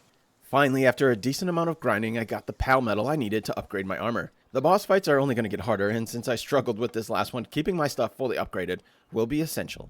I was ready to finally get back on the horse and continue my quest. I headed out to the volcano and into a lava cave for the first time. Most of these other caves have been very similar, like basically identical, and so I haven't really bothered going in them very much. The cave bosses weren't very high level or very difficult either. But that's probably because I've been going in the easy caves. These volcano caves, however, were much tougher, especially because the lava inside can actually kill you. But I got to that giant Lee Spunk at the end, and I took him on. He was actually kind of tough and doing a bunch of damage, but I had my Fenglope to give me an advantage, and his low health pool made him somewhat easy to capture. At nighttime, I found myself some Blaze Howl Knocked. I hadn't seen many of these and only had the 1 or 2, so I definitely wanted to capture these so that I could fuse their pal souls and boost the one I had in my party. My quest to take on all the bosses continued at the volcano. I entered Blasmut's cave to take him on. I had never even seen one of these out in the wild, so it was a must capture. But he was a level 49. I didn't have any level 49 pals, nor was my character even there. Blasmut was way more powerful than me. I knew if I was going to make this possible, I'd have to use my water moves. I started with Beacon and the Aqua Blast. Then tried getting another water ball shot off, but Blasmut did so much damage to him. I was depending on the strategy I used to get Fenglope. Use this narrow cave to my advantage, blocking him with my pals and shooting him when I can. I cycled through my pals to see who could do the most work. My weapons were doing minimal damage, but minimal is better than no damage.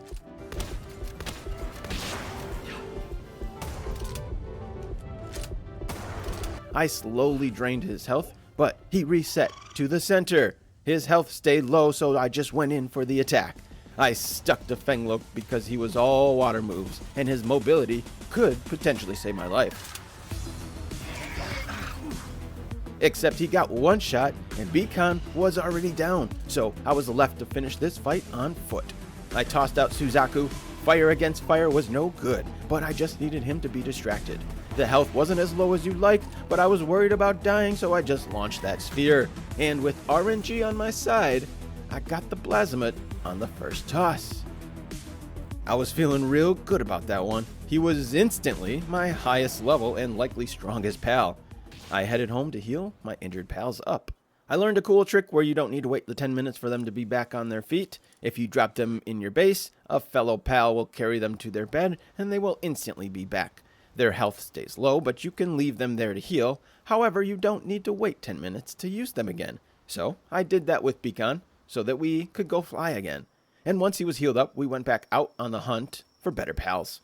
Specifically, I needed better water pals. I didn't have anything to compete with Blasmut, and it made me realize my water pal deficiency. So I sought out what I figured is the strongest water pal, Yormintide. I made sure to equip my Beacon with his lightning attacks, and we went after him. You get a nice lightning boost with your weapons from shooting off the back of Beacon, but I really didn't need it.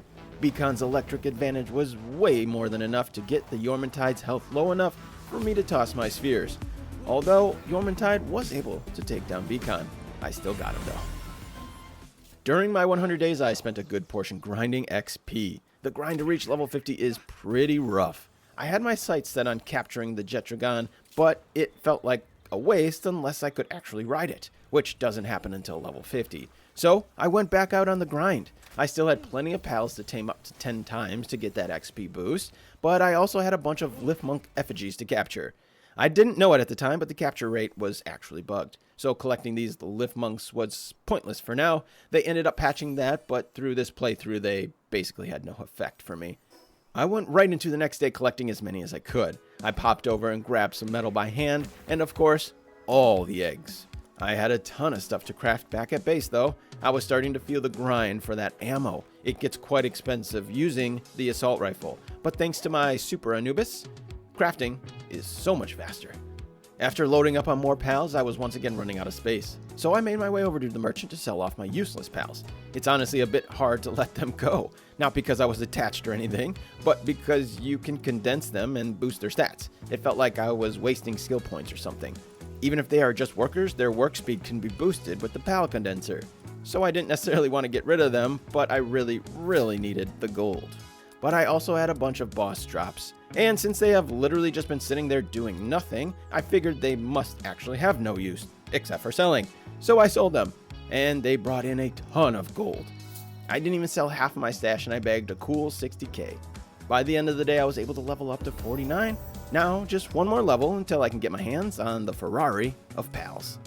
I went out to farm some things. I was looking for eggs, pal souls, and more pals. Since I still had that one level to go, I needed to hunt a few more of these. But I had been making my way through a lot of the easier ones, so I figured a good way to get a bunch of the pals was to grab the eggs. They are all over the place, and they have brought me some really good luck so far. A lot of the pals that I have came from eggs, some of which I haven't even seen out in the wild. Once I got back to base, I crafted some cakes, because I was wanting to breed a few more of the rare pals like the Grizzbolts, who I have only seen in that first boss fight. But I went right back out the next day while it was still dark to finish off my collection of effigies. About midday, I finally got there. It did get a bit grindy there at the end though. After having collected so many, they started to get a bit sparse and hard to find. I'm just glad they didn't make it where you literally had to collect them all to get the boost, because that would be awful. And speaking of the boost, it still didn't benefit me here, so pretty much a waste of time. Oh well. And the whole point of gathering them was to make capturing a legendary easier. So as soon as I did max it out, I got my gear ready and I headed up north to capture myself Frostallion, the legendary steed of ice. I didn't really know what to expect. I hadn't taken on any legendaries yet, but as soon as I saw its health pool, I knew I might have a problem. I equipped my pal with fire moves and brought a few fire pals with me because fire beats ice. I started with Beacon's Fire Tornado, and it did virtually nothing. Frostallion froze me. It was a move I knew I'd have to be cautious of. My weapons were also pretty useless against Frostallion, and once it hit me, it dropped my health more than halfway. Without my shield, I cannot take more than 2 hits. This thing is wrecking me, and I've barely even touched this thing. It is gonna be an epic fight. I tossed out my Suzaku, a level 44 fire, but his first attacks also did nothing. A fire against ice type and doing 1 per hit. This was bad. I flew up high and away to recover health and rethink my strategy. Frostallion was way stronger than I anticipated. Maybe if it had a normal health pool, but there was no way I was dropping this thing 14,000 health when I was doing such minimal damage. So I went back to re-strategize. Unfortunately, I already had my best fire pals on me and my best fire moves on them, so I couldn't really get better pals to fight. I was just going to have to use what I had and be smart about it. But I did take a minute to craft some ammo. Even though it was doing minimal damage, there's no timer in this fight, so I might as well just shoot him slowly from a distance and take my time. I headed back up into the north to face off against Frostallion once again. I tossed out my trusty Incineram, but it was really more of a distraction. I stood up on the ledge and unloaded my shotgun. The damage was minimal, but as long as I could stay safe and keep him distracted, I think I could do it.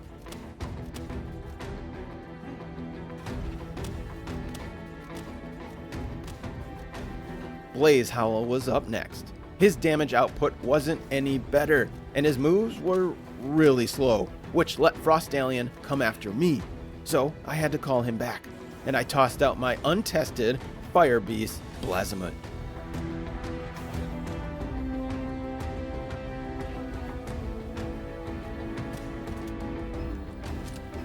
But even he, my strongest pal and a level 49, was still struggling to do a lot of damage. Yet Frostallion was chewing through him.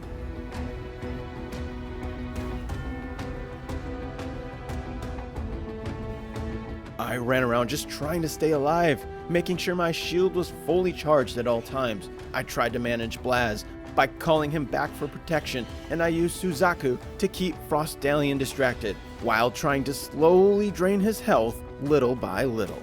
Suzaku actually started to put in some good work, and his fire attacks were starting to make a dent in Frostallion's health, down to 7,000. I started to feel confident that I could get this done. I tossed out Beacon to let Suzaku heal back up, and to keep Frost Alien distracted while I popped off shots from a safe distance. Incineram had his full health still, so I tossed him out to get some work in. Then, back to Blaze Howl, who had some health recovered by now. But both of them went down, so Suzaku was back up. And just a few seconds later, Frost Alien took him down. Beacon was back up, but the damage from him is so minimal. I climbed up to a safe distance and tossed out my best pal for the job, the only one who could do real damage, Blazamut. He went hard after Frost Alien, chasing her down and bullying her into a corner. In fact, he knocked her so hard, she went right into the wall, and she was stuck.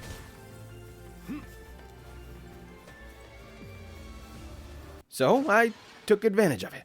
Blazamut did well enough to get her health down to around 4,000. It would have been a close battle to the end had I let the two just duke it out there, but I wasn't about to care about that because I just really wanted this legendary Frost Alien. So I patiently attacked with my weapons and Beacon, and I took advantage of the situation. When her health was low, I tossed out my sphere. The one sphere didn't work, and then she became unstuck. Luckily, though, before she even got another attack in, I crept up on her and tossed a couple more, and I eventually got her. Yes, let's go! That was an epic 20-minute battle, and I needed to cool down after that. So I headed home, I tidied some things up at my base, and that was the day. And what a day it was. So I was still really happy with Beacon, but there was no way I wasn't going to try my new legendary flyer. First thing I did was grind the materials I needed, mostly the metal. It takes 200 refined ingots, which I think is the most expensive thing I have crafted yet. I assigned my Super Anubis to the task, and it still took a minute. But once I got it, I instantly fell in love. It was definitely faster than Beacon, which was nice, but its stamina pool was huge. I could fly much further. And honestly, it just looks so cool. I can say right now, this is undoubtedly my favorite pal in the game. But it probably didn't become that until I actually started using it in battle. Before I took her into any fights though, I had some breeding to do. I learned how to get myself the dark version of the Frost Alien Noct. And that just sounded awesome, so I bred my Frost Alien with a Hell's Zephyr. While they were getting busy, I had a raid. Wait a minute, what? What are they doing? What? No, what? What is happening? Oh my god, are you serious? Are you serious? They literally just bypassed that whole base too. Oh my god, that's hilarious. What? Okay then. It was hilarious. I got about 5 eggs to give me some variety with the hatching to see which one could be best. Then I swapped them out for 2 other pals. I had 2 breeding pens, but my cakes were running low. I put Mossanda and a Rayhound together so that I could get myself a Grizzbolt. I hadn't seen these in the wild at all either, but it's like the cover art for the game, holding a giant minigun, so I definitely wanted to see what this guy was all about. There were some others I had interest in breeding, but I figured I'd hold off for now so I don't have to cook more cakes. I added more incubators though and called it a day. So it turns out they were able to get in because the walls actually deteriorated. I didn't know it at the time, but if you build outside the blue circle, your walls will deteriorate unless you change the setting, which I eventually did, but not before another group got into my base and set fire. But before I let it destroy my entire base with my eggs incubating and all, I made some quick moves and just destroyed the pieces with fire. Luckily, that worked really well, and then I just had to rebuild them, but a lot better than having to rebuild my entire structure. I can't believe after all this time, this was my first fire. And then I got my walls set up properly. I headed over to gather up more metal once again. My metal farm at this point was pretty optimized. I had a bunch of the Reptyros working, and with their level 3 mining, they are crushing this ore pretty quickly. And then I headed out farming Mammarist for the Pal Oil. Mostly I just wanted to test out my new Ice Queen. And damn, she was strong. I headed to the volcano to scoop some sulfur up quickly. Up to now, I hadn't really needed all that much, so farming it here and there was fine. but as I crafted more and more bullets for that assault rifle, the sulfur grind was more and more needed. Fortunately though, this convenient spot right near one of the towers had pretty much all I needed. It was a quick, fast travel location, and I could scoop up what I needed, fast travel back. It worked really well for quick sulfur runs. And I was going to need a lot of gunpowder, because I recently just came across this gem. A rare assault rifle. The base assault rifle did a ton of damage already, so I was excited to see what this bad boy could do. But the thing is, I didn't even know where I got this. I think you can get these from the Blasmut fight, but when I went back and checked, I didn't get it from that. And I don't know if I got it from a chest or where I got it from. But after browsing through all my loot, I just happened to notice that I had it. So now it was a priority to craft it. And even with my Super Anubis, it still took some time. While it was crafting, I went back out to capture more pals. I was still looking to get that XP because I had planned on going after Chetragon next, and I wanted to have his saddle first. The rest of the day was just about replenishing my metal reserves after that expensive assault rifle. My Frostallion Noct were finished. I hatched the eggs and checked their stats. I got a decent one, at least one I was happy with, so I didn't bother cooking up anymore. But before I even tossed it out, I wanted to craft its saddle, so I set out to get the things I needed. Honestly, not sure how I didn't toss it out right away just to admire it, but I guess it's kind of like having a Ferrari you can't drive, so I wanted to wait till I got the keys. My Grisbolts also hatched. I only bred a couple of those because I figured I wasn't going to min-max these guys. I just wanted to try one. I continued hunting down pal souls and other resources I needed. I found it easiest to fly around these two islands. They seemed to have a bunch of regular chests, which had the small pal souls, the ones I was looking for. When I got back to base, I had some upgrades to do. It was time to let Fenglope go. He was no longer fit to be on my squad, sadly, so I had to strip his souls from him and redistribute. He'd been a great fighter and a great mount, but I have outgrown him, and it was just time to move on. It was pretty expensive though, so I had to make another trip to the merchant to sell off my goods and my useless pals. While out again searching for more pal souls, I ran into a black marketeer, and I figured I'd see what goods he has. But this dude was trying to peddle me Cativas and Gumas. These are not special pals at all. Only my second time to one of these guys, and they continued to be useless. My man needs better selections. I was planning on just leaving him be, but a rush roar attacked us, and the black marketeer busted out a giant freaking minigun. Once he started shooting at my Ice Queen, it was on. Alright then, let's go.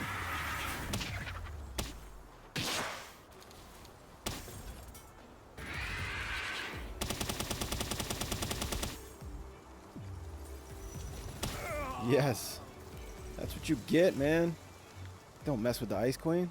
He was no match, but he did drop 13,000 gold. Next time I see one of these guys, I'm just shooting first. I was getting closer and closer to that level 50, so the rest of the day was just a bunch of capturing pals and farming resources.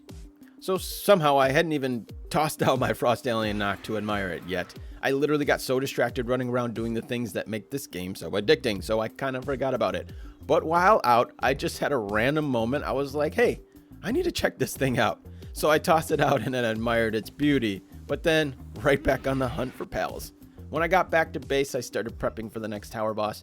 After plenty of time off and time to power up, I felt really confident about this fight. But first I had to make sure my squad was properly equipped. Using water attacks on the electric type was definitely a huge mistake last time, and I wasn't about to go in unprepared again. So my whole squad got equipped with some ice attacks. Orsurk is a electric and dragon type. Since I don't have any good ground pals to take advantage of his electric, ice was the way to go because it has that advantage over dragon types. And also I used the souls I had to boost my team, mostly Frostallion because no one even came close to her. And I was ready. I didn't even bother wasting time with other pals. I tossed out my hands down best pal. Damn! She just did 10k damage in one hit. Any nerves I had about beating this fight just went out the window. My Ice Queen was about to destroy this fool. Oh, he's got no chance. Get wrecked.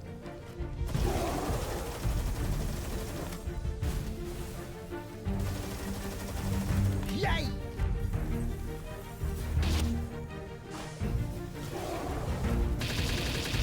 I melted this dude. The damage was insane. I hopped off Frost Alien and just let her do her thing while I just sat back and watched the magic. That fight was night and day compared to last time. Sure, having the appropriate type helped, but really it was all Ice Queen. Even if she wasn't an ice type, she would have melted that dude. She is the best. I was feeling really confident at this point. I immediately set my sights on the next boss. I looked ahead and saw that it was a fire type. Since my water pals are still lacking a bit, I headed out to tame another Yormantide. I figured having 2 of these would be safe since I have literally no other water pals who are anywhere near high enough level to be on my squad. Again, my Ice Queen just made this a quick and easy process though. Just before the day's end, I finally got the last few pals I needed to get myself up to level 50. I started the preparations for the next fight. I went through all my skills and equipped my strongest pals with water moves, including Frost Alien, and I boosted Yormantide with Pal Souls. I also got the Pal Cold Metal Armor crafted and a few more bullets, and I was ready. Marcus and Phalaris. I started the fight with none other than my queen. She wasn't doing nearly as much damage as the last fight, but it still was pretty major. I sat back and let her do her thing while I blasted it with my weapons. I had a ton of shotgun ammo, and since assault rifle ammo is so expensive, I focused on using that. I was doing pretty good damage, so I wasn't too worried about time. 1 minute into the fight, we already had this thing dropped by like 40,000 health. Ice Queen was taking a good bit of damage though. Her health was already halfway down, but I kept her out and she kept fighting. Phalaris' health was getting lower. I called out my water pal Yormantide to see what he could do, and he was so big that he got caught a couple times on the pillars. But his Aqua Blast does massive damage.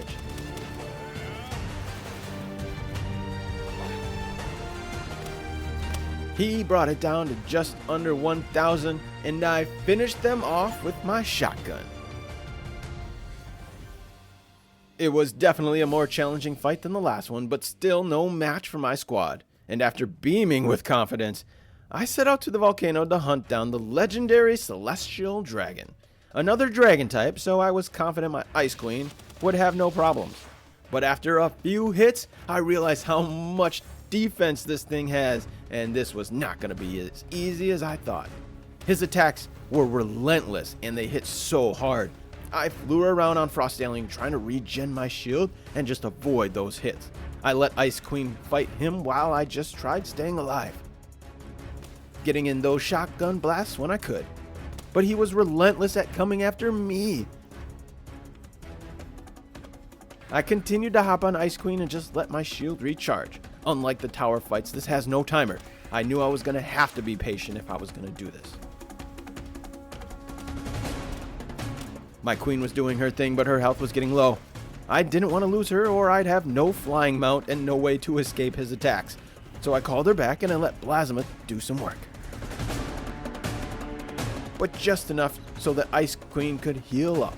I tossed her back out, hopped aboard, and went to town with that last 2k health. I was getting way too aggressive though, and he almost killed me. I had to fly circles around him very patiently, waiting for my shield to recharge, or he'd one-shot me. But once I got that shield recharged, I tossed that first sphere, and now it was just a game of how many spheres is it gonna take. I had 30 spheres on me, but at this point that capture power boost had no effect, so it was still gonna be rough. I tossed sphere after sphere after sphere, and I started to get hopeless. But finally, after about 15 or so spheres, I got him. Yes! Woo! Jetragon, let's go! I was so hyped to use this thing, I had very few technology points left and I had intended on saving them specifically for this saddle. So I unlocked it right away, and I began the grind for the resources needed to craft it. This was also very expensive, a lot of metal, and a lot of circuit boards. The metal I got no problem, but those circuit boards required some work. Not something I really crafted a ton of this far, and I didn't have a super efficient method to do so. It was back to Mammoris farming for high quality pal oils to make poly, and a trip up north to farm quartz. And after almost 2 full days of farming, I finally got to crafting. I put Anubis on the job and just waited patiently. As soon as I got that saddle crafted up, I took flight. And wow. I mean, wow, this dude is fast. I knew it was the fastest, but I had no idea. This thing is an actual jet. I mean, I totally get why they named it Jet Dragon or Jet Dragon. It's kind of a cool name, not gonna lie, I like it. I flew around, I just enjoying its speed for a while. It's quite fun to just cruise around on. And then I also tested out some of its attacks.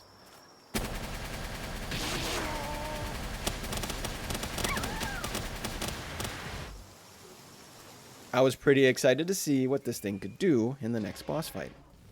My gold reserves were down to 0 and my pal box was filling up, so I headed back over to my merchant for sales.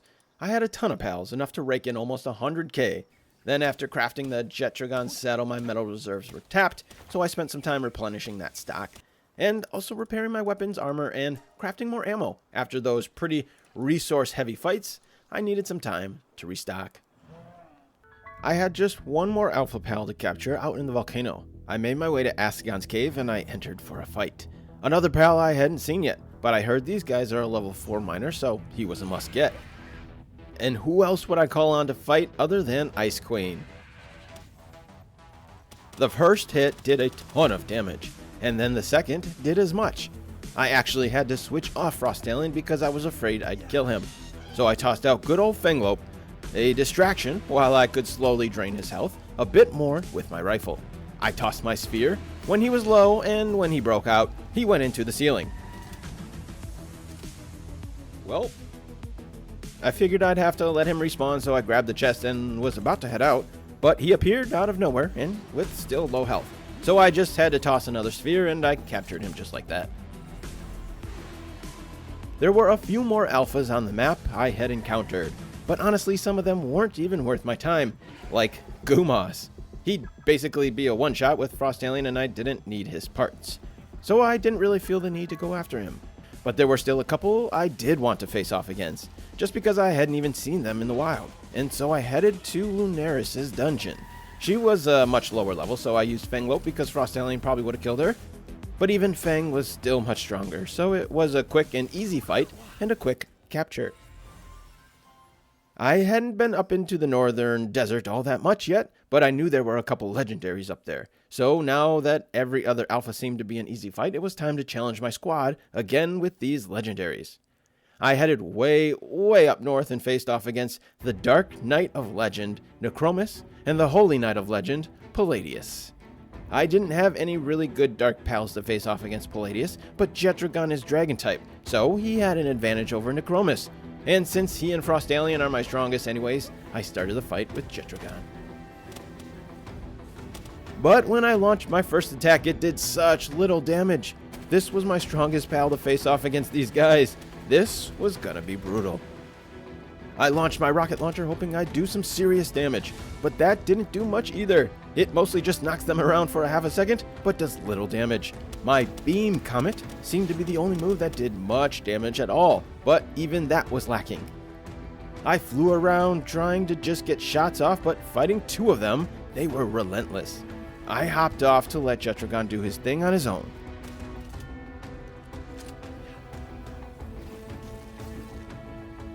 He was able to make a small dent in Necromus, but I had to hop aboard to let my shield recharge. Being on foot was just too dangerous with their charge attacks. Jet Dragon's health was dropping, and I couldn't afford to lose him completely, so I called on Ice Queen. Her freeze charge attack is super helpful. Freezing them both in place gives me a chance to breathe. I hopped off my queen to let her do her thing on her own, and she was slowly getting it done.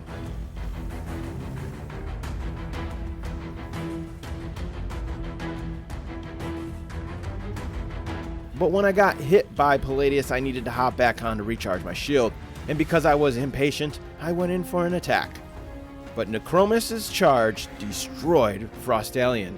I called Jet Dragon back out and his health was nearly full, but just one blast from Palladius wrecked him back to half. I was trying to hop aboard, but I got blindsided by both their charge attacks, and they destroyed me. I quickly flew out to grab my stuff, but that fight was way harder than I expected. so before I went back at it, I was going to need to rethink my approach, or at the very least, boost my squad a bit. The problem was I didn't have much for dragon or dark types to take them on. My best dragon was Jetragon, who still struggled against them, and the only dark type I had wasn't anywhere near high enough level. It was Astagon, who I just got. He was also a dragon type though, so I figured he'd probably be my best bet to take them both on. I reformed my squad and I redistributed some of the PAL souls. I gave the most to Jetragon and Astagon, since they are best suited for the element type I was facing. I also took the time to pump up my new team with dark and dragon attacks. I had a ton of them sitting in my storage, and very few of my pals actually had these attack types. After re-prepping, I headed back up north for round 2.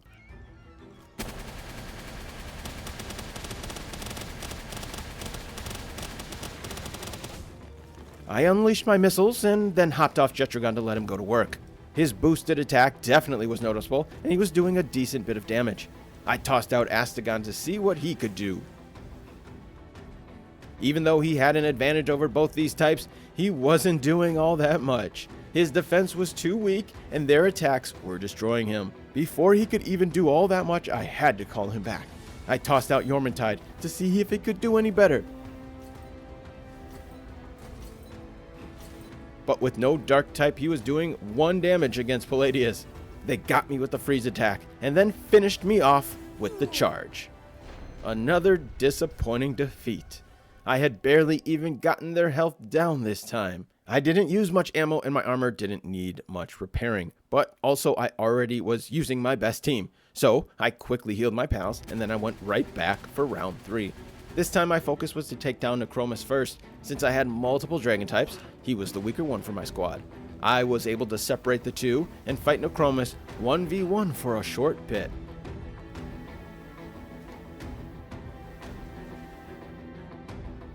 Eventually, Palladius joined the fight, but Necromus was already near halfway. I called on Ice Queen, so Jetragon could heal, and I carefully took on the two at once. I struggled to get them separated again, so I just went after them both. I cycled through a few of my pals to do as much damage as they could while my others healed up. Blasphemous was actually doing some decent damage, but most importantly, he held them off while my others could heal. I called on Yormintide next, but he seriously struggled to even get a single hit in. The two were just way too outmatched, even for his dragon type. So I went back to Astagon, but he just felt so slow with his attacks, taking way more damage than he was putting out. I knew I'd just be better off sticking with Ice Queen and Jetragon. As Necromus's health got lower and lower, I tried attacking him, but Palladius was relentless, and I had to focus on him for a little. As his health slowly got lower and lower, eventually I made my move, but it took a lot of spheres.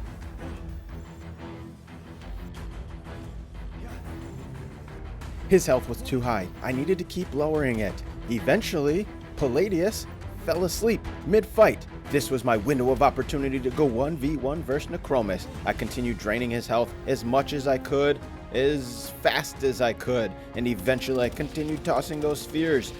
Palladius eventually rejoined the fight, but at this point I had the advantage on Necromus and I continued to launch those spheres hoping to capture him.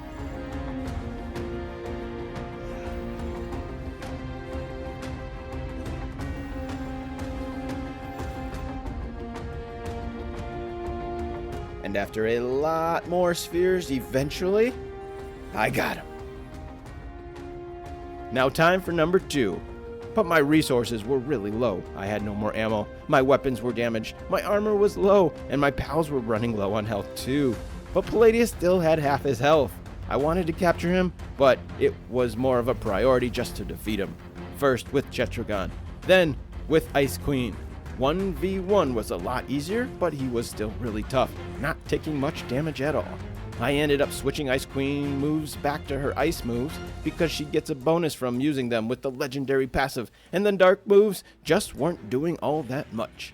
And after a 20-minute epic fight, it was time to capture him. I brought back Jetragon to make sure he didn't accidentally finish him off. Blasphemous attacks are much weaker, so better for slowly draining his health. I had no ammo, so I couldn't do it with my weapons. I had only 10 spheres though, so I made sure to get his health as low as possible before capturing. I called Blasphemous back, but When his health was under 100, Blazamut's fire attacks continued to drain his health to 0. All that work for nothing. But that's okay. It was an epic fight, and I'm glad to have at least defeated him. I knew I could always come back and capture him another day. Plus, his neutral type wasn't going to benefit me in the final boss. The final tower is actually a dark type, so I'd be at a disadvantage if I used him. Therefore, I had no intentions of bringing him into the fight, so it really wasn't that big of a deal that I couldn't capture him. After mowing down the last boss and capturing all the legendaries, I felt super confident going into the final tower. I was ready. My team was ready. Frostallion, Jetragon, Necromus, Blazamut, and Yormantide. And I made sure to equip them with their best moves for the fight. I started with Jetragon. His attacks were doing significant damage. I knew he was going to have to be the one to carry the fight. But Shadowbeak was also doing massive damage to him. I knew I'd have to manage his health and be careful.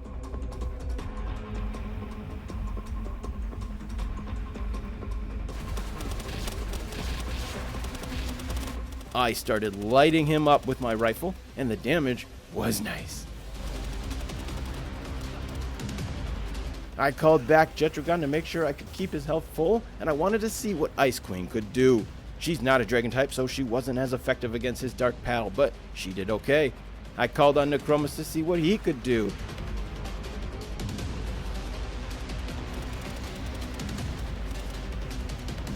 But another dark against dark was a no-go. Plus, he didn't have any souls pumped into him, so he wasn't going to cut it. I called out Blazamut to see if he was any better, but the damage was minimal for him as well. All this time, the clock was ticking, and the only one to do serious damage was Jetragon. I called him back out and launched my attacks. I continued draining his health and swapping out my pals when Jetragon's health was low. At the halfway point, his health was still well above halfway. I knew I'd have to increase my damage output if I was going to finish this fight. But I was spending a lot of time running from the attacks, trying to let my shield heal, and then letting Jetragon heal as well. All that time, I wasn't putting in damage, and the clock got lower and lower. At the 1 minute mark, he still had over 70,000 health, and I knew this wasn't likely. But I pushed it till the end, seeing how much damage I could do. If anything, it would be a gauge for me to figure out where to go from here, and how much more damage I would need to do the next time. And when the clock hit 0, I timed out. My god, I wasn't even close. Back at base, I had some serious re-strategizing. I needed to come up with a way to do a whole lot more damage.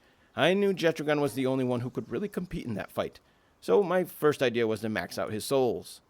But I'd have to strip them from another pal, and I needed gold to do that. I headed to the merchant to sell off my useless junk.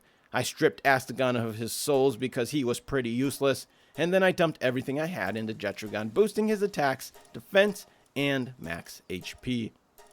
I knew I'd need every advantage I could get to win this fight. Another way to easily boost my attack and defense was to use food. I had been using marinated mushrooms for a 10% defense boost, but I hadn't had any of the attack boosts. My defenses seemed fine since I survived, but getting that attack up was going to be essential. So I headed out to hunt down the easiest meat to cook for a 10% boost in attack, the Rush Roar.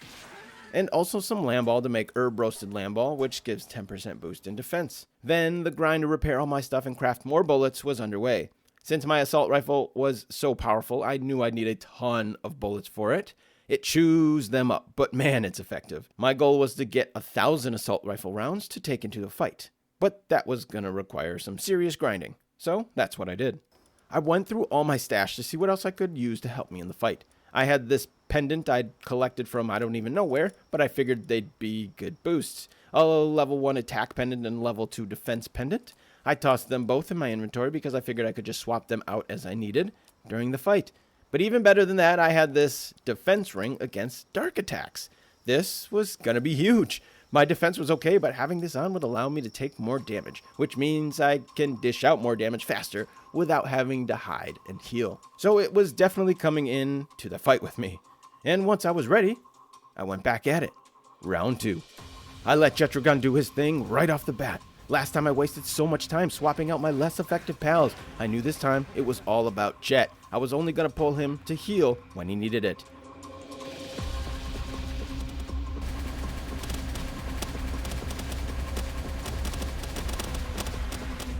Just 1 minute in, we already had almost 30k health down. We were well on track to defeat him. I just had to keep being aggressive. I noticed it early on, but never really needed to use this as a strategy. But if you launch your attacks while riding and then hop off, he'll do his attacks again without them needing to recharge. I tried using that to my advantage to max out my DPS. Jetragon's health was getting low. I absolutely could not lose him, so I tossed out Jormuntide while he healed. I boosted him, and his dragon attacks could put out some decent damage against this dark type. Halfway into the fight, and we were well below halfway, still on track to get it done. My health was low, and I needed to heal. But instead of running to safety, I tried using the pillars for cover. It's worked in the past, but Shadowbeak had a move that went right through it, and it annihilated me. It was a quicker fight than last time, so I didn't use too much ammo, but I still needed to grind more resources to craft even more of it, so back to the metal farm. And after another day of crafting, I was ready for round 3. I had my ammo stacked well over 1,000 rounds. My pals were boosted as much as they could be. My character was boosted as much as I could have it be. At least that's what I thought at the time. But I was ready. This was it. If I didn't get it done this time, I'd have to do some serious re-strategizing. I tossed out Jet, used his moves, then hopped off so he could launch them right away again.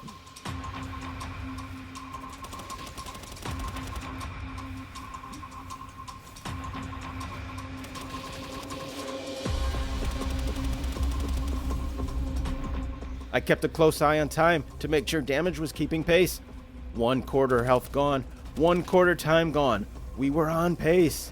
But Jetragon's health started to get low, so I had to call him back.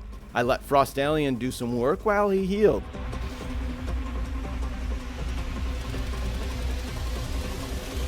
Her damage just isn't as good, so I made sure to unload my assault rifle to get as much as I could done possible, going for those headshots. The clock was ticking, and I was losing pace. I had to call back on Jetragon even though he hadn't healed up that much. Going back and forth between riding him and letting him do his thing while I fired my assault rifle and I avoided the attacks. I raced against the clock, being as relentless as I could, taking only seconds off to heal my shield. But with such an aggressive strategy, I lost sight of Jet's health and he was taken down. I was still on pace for time, but I was worried not having my strongest pal was going to be a problem. Jormuntide was up, but my main hope was my assault rifle. However, I was running low on ammo, over 1,000 rounds. I couldn't believe it, but that just made me reserve it even more. I should have burned through it as quick as I could. When Jormuntide wasn't doing the damage that I needed, I went back to Ice Queen. 1 minute to go, 20,000 health. I dropped almost 30 in the first minute. I can do this. And as that clock got closer and closer and my bullets basically gone, I realized I was gonna fall just short of getting it done. And that's exactly what happened. Well, that sucked. Not gonna lie, I was pretty defeated mentally. I had really high hopes that I was gonna be able to take him down after all that prep work, but also I wasn't sure where to go next to power up. My pals were already maxed out, and farming souls was a tedious grind that I wanted nothing to do with. The other option was to find a better weapon, but that was another grind that I was not at all interested in doing. I don't even know where I got my assault rifle, so I had no interest in hunting a better one down. I thought about maybe respeccing my character and boosting the damage, but really it wasn't me that was doing the bulk of the work. It was Jetragon. So ultimately I figured the best strategy to get more damage done was to capture myself another one. He was the only one who could put out major damage, and the downfall of that fight was letting him get killed. Had he stayed in that fight, I definitely would have got there. There was only 10k of the 200 left. But after he was defeated, I just wasn't able to put out enough damage. So at some point before going back into that fight, I knew I'd have to get myself another one. However, I needed a break, and I wanted to do a couple other things first. Besides, I needed a ton of resources since I burned through all my ammo, and that's what I started with today. I also had a bunch of souls dumped into Blasmut, but the only reason I didn't remove them before because it was going to cost 100k gold, and I didn't have it. But after a bit of farming, I did. So I reset his stats to get a boatload more souls to dump into Jetragon. I fell back into a comfy routine of managing my base, crafting more resources that I may or may not use, and replenishing a bunch of things that were getting low. My technology points had been low for some time, so I wasn't able to unlock some of the things I wanted to use, but I figured I could do that with the Mind Wipe potion. But I still needed to craft an electric medicine bench. Once I did, I saw that the memory wipe was ridiculously expensive. The parts were all farmable, but 100 flowers? The 10 I had was all that I had collected in this entire 136 days. The other items I could get either from a merchant or some quick farming, but still nothing else you craft I felt used anywhere near this much, so it seemed super expensive. Before I started farming those resources, I wanted to craft some medicine. My poor pals had been getting sick and injured, and I hadn't one single time tried to heal them up. I didn't even know how the medicine worked, so I went ahead and gave it a shot. Pun intended. Specifically, it was my Yormantide Ignis. Most other pals were replaceable, but I didn't have any more of him, and he was essential for cooking metal. And now that he was back to full strength, I farmed up a bunch of metal and spent half the day doing so. There were a few more alpha pals I had some interest in going after. Anubis is one I was way too outmatched last time I encountered him, but I definitely powered up quite a bit and I was ready to capture myself and Anubis. I flew out to the desert and took him on. His defenses are pretty solid. He can also speed dodge your attacks, which is crazy. But as I expected, my legendary pals and myself were much too strong for him, and I captured a giant Anubis. I spent a bit of time starting to grind out some of those resources for the mind-wiping medicine, and then I headed over toward Yormantide. My thought was it would be good to have another dragon-type pal I could bring into the fight. I still planned on getting another Jetragon, but if I had 4 dragon types, 2 Jetragons and 2 Yormantides, I'd have a better chance at getting that damage output if the 2 Jetragons go down. It's an easy takedown for my pal, so I went after him quickly and I captured another.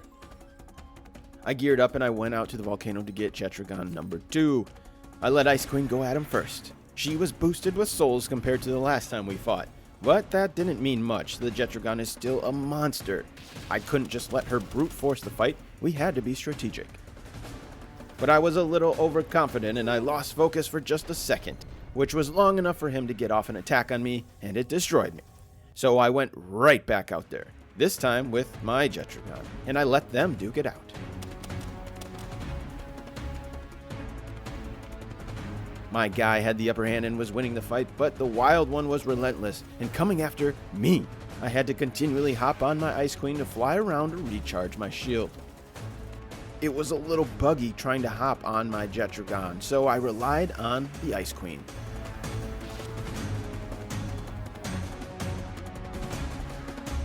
And since his health was low enough, I just used Ice Queen to finish the job.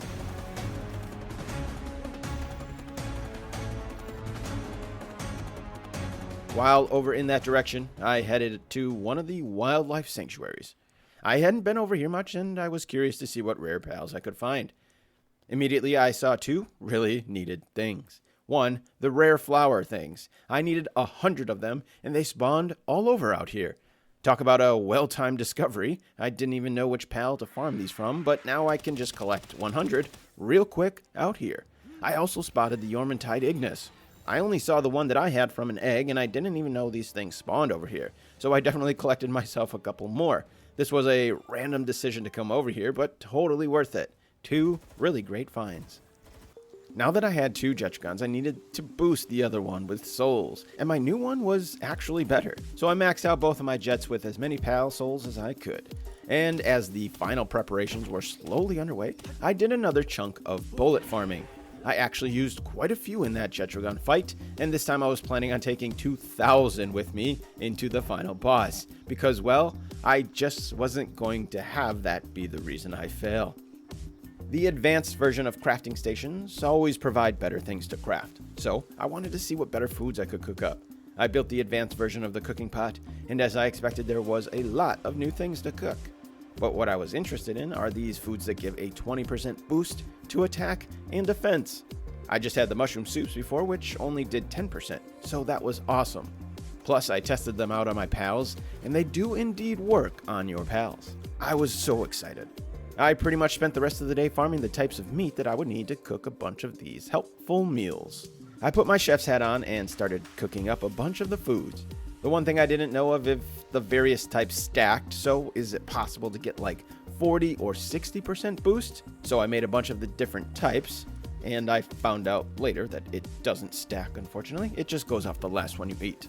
My tiny little cooler box was filling up with all the new food, so I had to upgrade. I had to farm up some of the ice organs first. I haven't really needed any of these for anything much, so I never really farmed them. But a quick trip up north got me what I needed. I found that farming bones for the mine wipe was a little tedious. I had the same issue early on when trying to produce a bunch of cement, so I went back to a merchant, which seems to be far and away the best method because they aren't that expensive. But I couldn't buy any pal fluids, so I had to farm those. I was close with my flowers, but I didn't have quite enough, so I headed back out to the wildlife sanctuary to grab some more.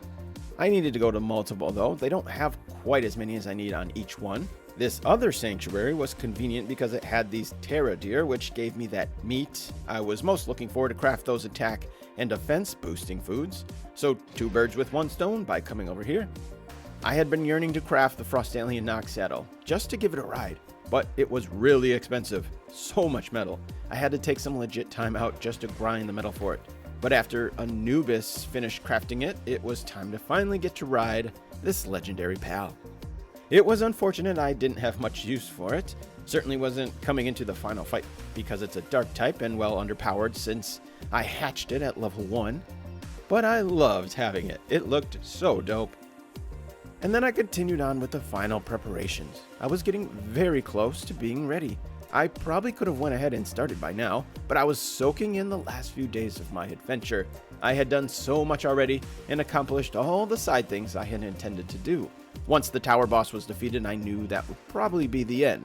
So I really wanted to cherish every last bit and take my time. But also, I wanted to be over prepared. It still was not going to be easy after all my upgrades, and I wanted to make sure to give myself the absolute best chance. One of the alpha pals I did want to get, though, was Suzaku, so I headed into the northern desert to track him down. I really didn't know what to expect, but I figured he couldn't be stronger than Palladius and Necromus. When I got there, I just relied on my strongest to take him down, and he did so in seconds.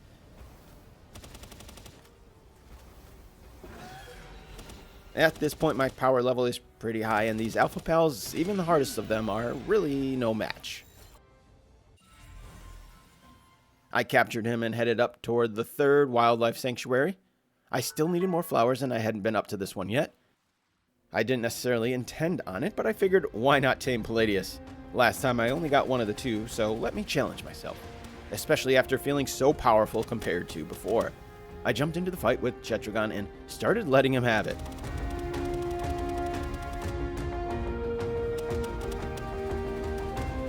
I was much stronger this time, and their damage fell pretty quickly. They were doing a good bit of damage though to my Chetragon, but I had a spare now. I tossed him out and let him go to work. I attempted to take out Necromus first so I could just fight 1 versus 1. Once he was down, I made my attacks to drop Palladius' health. Between my 2 legendary dragons, Ice Queen, and my rare assault rifle, this time around it was a much easier fight. Although, to be fair, it was still a bit of a challenge.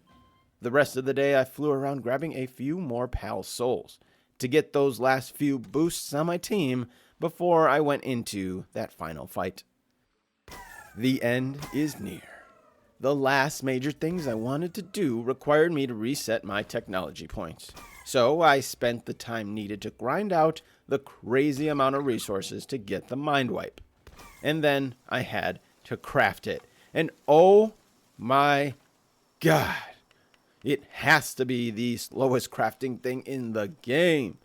I had my best medicine maker, Veilette, a level 3, but it was dragging on. I definitely wasn't about to sit and wait for it. The only problem is, if I just left a base pal there, how many times would they take a break, making it even longer? I had to put her in my party and just do stuff around my base, pretty much. I was trying to calculate how long it took. After about 10 minutes, it was a quarter of the way. So basically, this thing is a 40-minute craft. What? It was so slow, though, I had to try to boost that speed. So first I remembered the witch's cauldron, which I always figured would be useless since I don't make medicine like ever, but that will help the medicine crafting efficiency, so it should speed it up. But also I remembered some of the food can help boost speed. So I checked my cooking station and I found some things that I can cook to help make that faster. At this point, it was about halfway and the thing moved so slow that I couldn't actually tell if those things helped. But in her stats, it did show a boost to work speed, so that was comforting. And since I couldn't really leave my base since she was in my party, I pretty much just went AFK until it was done. I had another couple pals I wanted to get my hands on through breeding. I tossed Astagon and Kitsune together so they could make the Shadowbeak, and then a Vanworm and Anubis together to make a Phalaris. These were two of the boss pals I encountered in the towers, but never even seen them in the wild, so I definitely wanted to try them out. And I wanted to see how they fly, but I needed to unlock their saddles first. So I went ahead and drank my Mind Wipe potion. It resets my stats like I expected, but it did not reset my technology points. This was a huge disappointment. I really wanted to test out a bunch of these things that I hadn't unlocked, and I checked the settings to see if there was something to bypass this, but I didn't find anything. I don't know if there's cheats that I can get past this with either, and this was like the last big thing I wanted to do in the game. I was hoping to casually just unlock some things and try them out and take my time a little to enjoy the world a bit longer before I head into that final fight. But now I felt like I had nothing left to do. As disappointed as I was, it kind of gave me a good reason to do another playthrough, which could be fun if new content is slow to come. But that was it. I was ready. The time was here. I rebalanced my stats for better attack and more stamina after the Mind Wipe. My pals were fully upgraded, even more than before. I had 2 boosted Jetragons, my Frostallion, and I recently discovered the Gobfin gives you a passive attack boost. Since I didn't use those last 2 slots, I added them to my squad. I had almost 2,000 assault rifle rounds. I had a backup hyper shield. I had food that gave me and my pals a 20% boost for defense and a reduction in hunger so they didn't get hungry mid-fight. I was completely ready. If I couldn't beat this now, well, I was probably just gonna quit because I was absolutely maxed out with my team. Here we go. I wasted no time. I launched my missiles right away. Then I hopped off and let Jetragon fire again. I blasted him with my rifle. In just 30 seconds, we did 25,000 damage. But I had a strong start before. I had to keep the pressure on.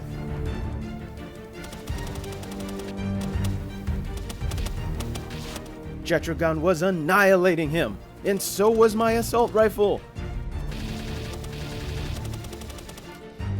He was doing work. At half health, I called him back for a short bit to let my backup get in the fight.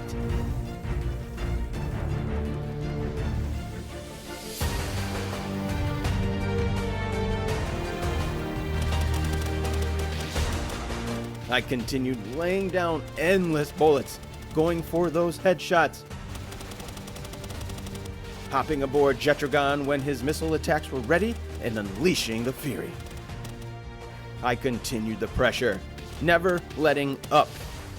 Both my Jetragons were unstoppably powerful, and my assault rifle was chewing through him. The health dropped faster and faster. I mounted Jetragon once again to finish him off with my missile launcher. Let's go! Woo! We did it! Yes! Fuck yeah! We got him! Let's go! Yes!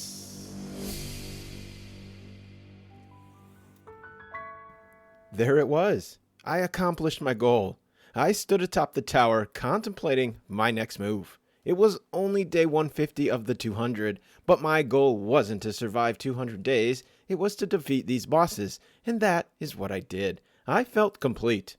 I captured all the pals I was interested in. I experienced the breeding. I explored most of, if not all, the map.